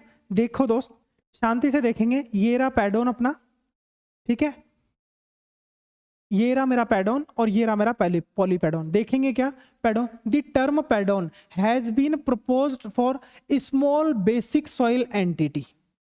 पूरी की पूरी जो एक लैंड सरफेस के ऊपर जो सॉइल एंटिटी है उसका स्मॉल पोर्शन अगर मैं ले लूं, जो that is a part of continuum mantling over the land surface, पूरा का पूरा जो मेंटल तक का अर्थ सरफेस का इंटीरियर देखा था, क्रस्ट के नीचे मेंटल, पूरे के पूरा मेंटल को वो कवर करते हुए लेके आए over the land. It is the smallest volume that can be classified as a soil. उस पूरी की पूरी सॉइल को वो क्लासिफाइड कर पाए, उसको अपन पैडोन बोलते हैं। और ऐसे बहुत सारे जो बन जाते हैं, बहुत सारे पैडोन्स को अपन क्या बोल देंगे, पॉलीपैडोन बोल देंगे, ठीक है। इतना ही याद रखना है, बाकी देखते हैं आगे, ठीक है। ये अपना सॉइल का प्रोफाइल थी, ठीक है। सॉइल प्रोफाइल के अंदर अपने को इसकी डेफिनेशन देखनी है तो सिंपल बात है, आपको ही पता है कि वर्टिकल सेक्शन ऑफ सॉइल, ठीक है, उसको अपन सॉइल प्रोफाइल बोलेंगे। तो देखो फ्रॉम दी सरफेस, ठीक है, इसको देखेंगे, इसको रीड करेंगे, अच्छा कंटेंट है, ठीक है। ये रहा, from the surface soils look similar, however the soil profile with the distinct characteristic different layers below the show significant its genesis and importance for plant growth, ठीक है। as soil profile may be defined as vertical section of the soils that is exposed when a soil is dug down the surface। जब मैं soil को vertical की तरह अगर डग करता हूं, अगर खोदता हूं, तो पूरी की पूरी जो मुझे लेयर्स दिखाई देती है उसको ही मैं क्या बोलता हूं, सॉइल प्रोफाइल। एक और डेफिनेशन इन्होंने दी है, in other words the exposition of a set of horizon, exposition of set of horizons, ठीक है, from the ground surface and parent rock termed as soil profile. Profile is an important tool for nutrient manager. ये क्या है कि फिर जो पैडोलॉजिस्ट होते हैं वो प्रोफाइल को रीड करते हैं कि सॉइल के अंदर कितना न्यूट्रेंट वगैरह, वो चीज़ों के लिए, तो वो बाकी चीज़ है, कुछ भी नया नहीं है, देखेंगे तो क्लियर हो जाएगा, ठीक है। डायग्राम से और समझ में आ गया, पॉलीपैडोन पैडोन याद रखेंगे। इसके बाद आपको एक क्वेश्चन और देखने को मिलेगा, अगर जॉबनेर यूनिवर्सिटी तो पूछती है भाई, हमें तो कम से कम हाँ पूछा था, सॉइल प्रोफाइल और हॉराइजन्स में डिफरेंस, ये क्लियर अप कर लेना आप, ठीक है। ये पूरी की पूरी अपनी एक सॉइल की प्रोफाइल है। इसके अंदर मैं क्या बोल रहा हूँ कि सॉइल होराइजन्स, अलग अलग टाइप के होराइजन्स होते हैं लेयर्स के अंदर, आप इस कंटेंट को पढ़ लेना, वही चीज़ है। बात कर लेते हैं इसकी, ठीक है। सॉइल प्रोफाइल की मैं बात करूं तो इसके अंदर दोस्त दो टाइप के होराइजॉन्स होते हैं। एक होते हैं डायग्नोस्टिक होराइजॉन, एक होते हैं मास्टर होराइजॉन्स। डायग्नोस्टिक होराइजॉन्स की बात अगर करने लगेंगे तो वो बहुत डेप्थ में चला जाएगा, इतना आपके कंटेंट में है भी नहीं। आप चाहो तो पढ़ सकते हो, ठीक है। IIT+ को फॉलो करो अभी से, कौशिक अगर है सॉइल साइंस में इंटरेस्ट तो उसको परचेज करना, ठीक है। इसके अंदर डायग्नोस्टिक होराइजॉन्स की अगर आप बात नहीं करेंगे, बात करेंगे मास्टर होराइजॉन्स की। मास्टर होराइजॉन्स भी मेनली तो 3 टाइप के होते हैं और बाकी रिमेनिंग है, अपन 1 बाय 1 बात कर लेंगे। बात करते हैं इसके अंदर मेनली जो 4 टाइप का अपने को दिख रहा है, O, A, B और C, ठीक है। और ये R, ठीक है। ये थी अपनी बेडरॉक। सिंपल है, नीचे हमारी बेडरॉक हमें देखने को मिलेगी जिसको हम R होराइजॉन बोलेंगे। इस बेडरॉक से हमारा क्या बनेगा, पेरेंट मटेरियल बनेगा वेदरिंग से। तो ये मेरा पेरेंट मटेरियल हो गया जिसको मैं C बोलूंगा। उसके बाद B होराइजॉन से A और O है, ठीक है। O होराइजॉन अपन देखेंगे कि ऑर्गेनिक मैटर का होराइजॉन है, ठीक है। ये हमें कहाँ देखने को मिलेगा, ग्रास लैंड के ऊपर या फॉरेस्ट लैंड के ऊपर, ठीक है। फॉरेस्ट लैंड के ऊपर O होराइजॉन देखने को मिलेगा। और इसके बाद भी वेल डिकम्पोज्ड को हम क्या बोलेंगे, O1 बोलेंगे, O2 बोलेंगे कि वो थोड़ा नहीं, लेस डिकम्पोज्ड को अपन O1 बोलेंगे, O2 बोलेंगे हाईली डिकम्पोज्ड को। उसके बाद A होराइजॉन हो गया, हमने अभी देखा था कि इल्यूविएशन प्रोसेस यहाँ देखने को मिलती है। इसके बाद के अंदर B होराइजॉन के अंदर वॉश इन होता है तो आई वाला इल्यूविएशन देखने को मिलता है, यहाँ एल्यूविएशन देखने को मिलता है। तो यही चीज़ अपन सॉइल प्रोफाइल में है, इसके अलावा इतना कोई वो चीज़ नहीं है। बाकी कंटेंट मैंने आपके लिए लिख दिया है बाकायदा, आप इसको अच्छे से देखेंगे तो यही चीज़ थी। तो आज हमने कवर किया है दोस्त, एक तो सॉइल फॉर्मिंग फैक्टर और प्रोसेस, ठीक है। उसके बाद हमने सॉइल प्रोफाइल को डिस्कस किया। इसी सीरीज में अपन पूरा का पूरा फंडामेंटल ऑफ सॉइल साइंस को कवर करने वाले हैं, ठीक है, 1 बाय 1। तो आप वीडियो को अच्छे से देखें, इससे कॉन्सेप्ट को कवर करें। अच्छा कंटेंट है, अच्छे सोर्स से कंटेंट है, ठीक है। Thank you so much. और एक चीज़ मैं आपसे रिक्वेस्ट करूंगा कि जाने से पहले अपना रेस्पॉन्स जरूर लिख के आएँ, ताकि आगे की क्लासेस में हमको इम्प्रूवमेंट देखने को मिले। क्या देखने को मिले, इम्प्रूवमेंट। तो अपना रेस्पॉन्स आप कमेंट में लिख के जाएं, कैसा आप एक्सपीरियंस कर रहे हो साथ में, कंटेंट के साथ में और मेरे साथ में, ठीक है। Thank you so much, thank you for watching, all the very best, thank you so much, bye.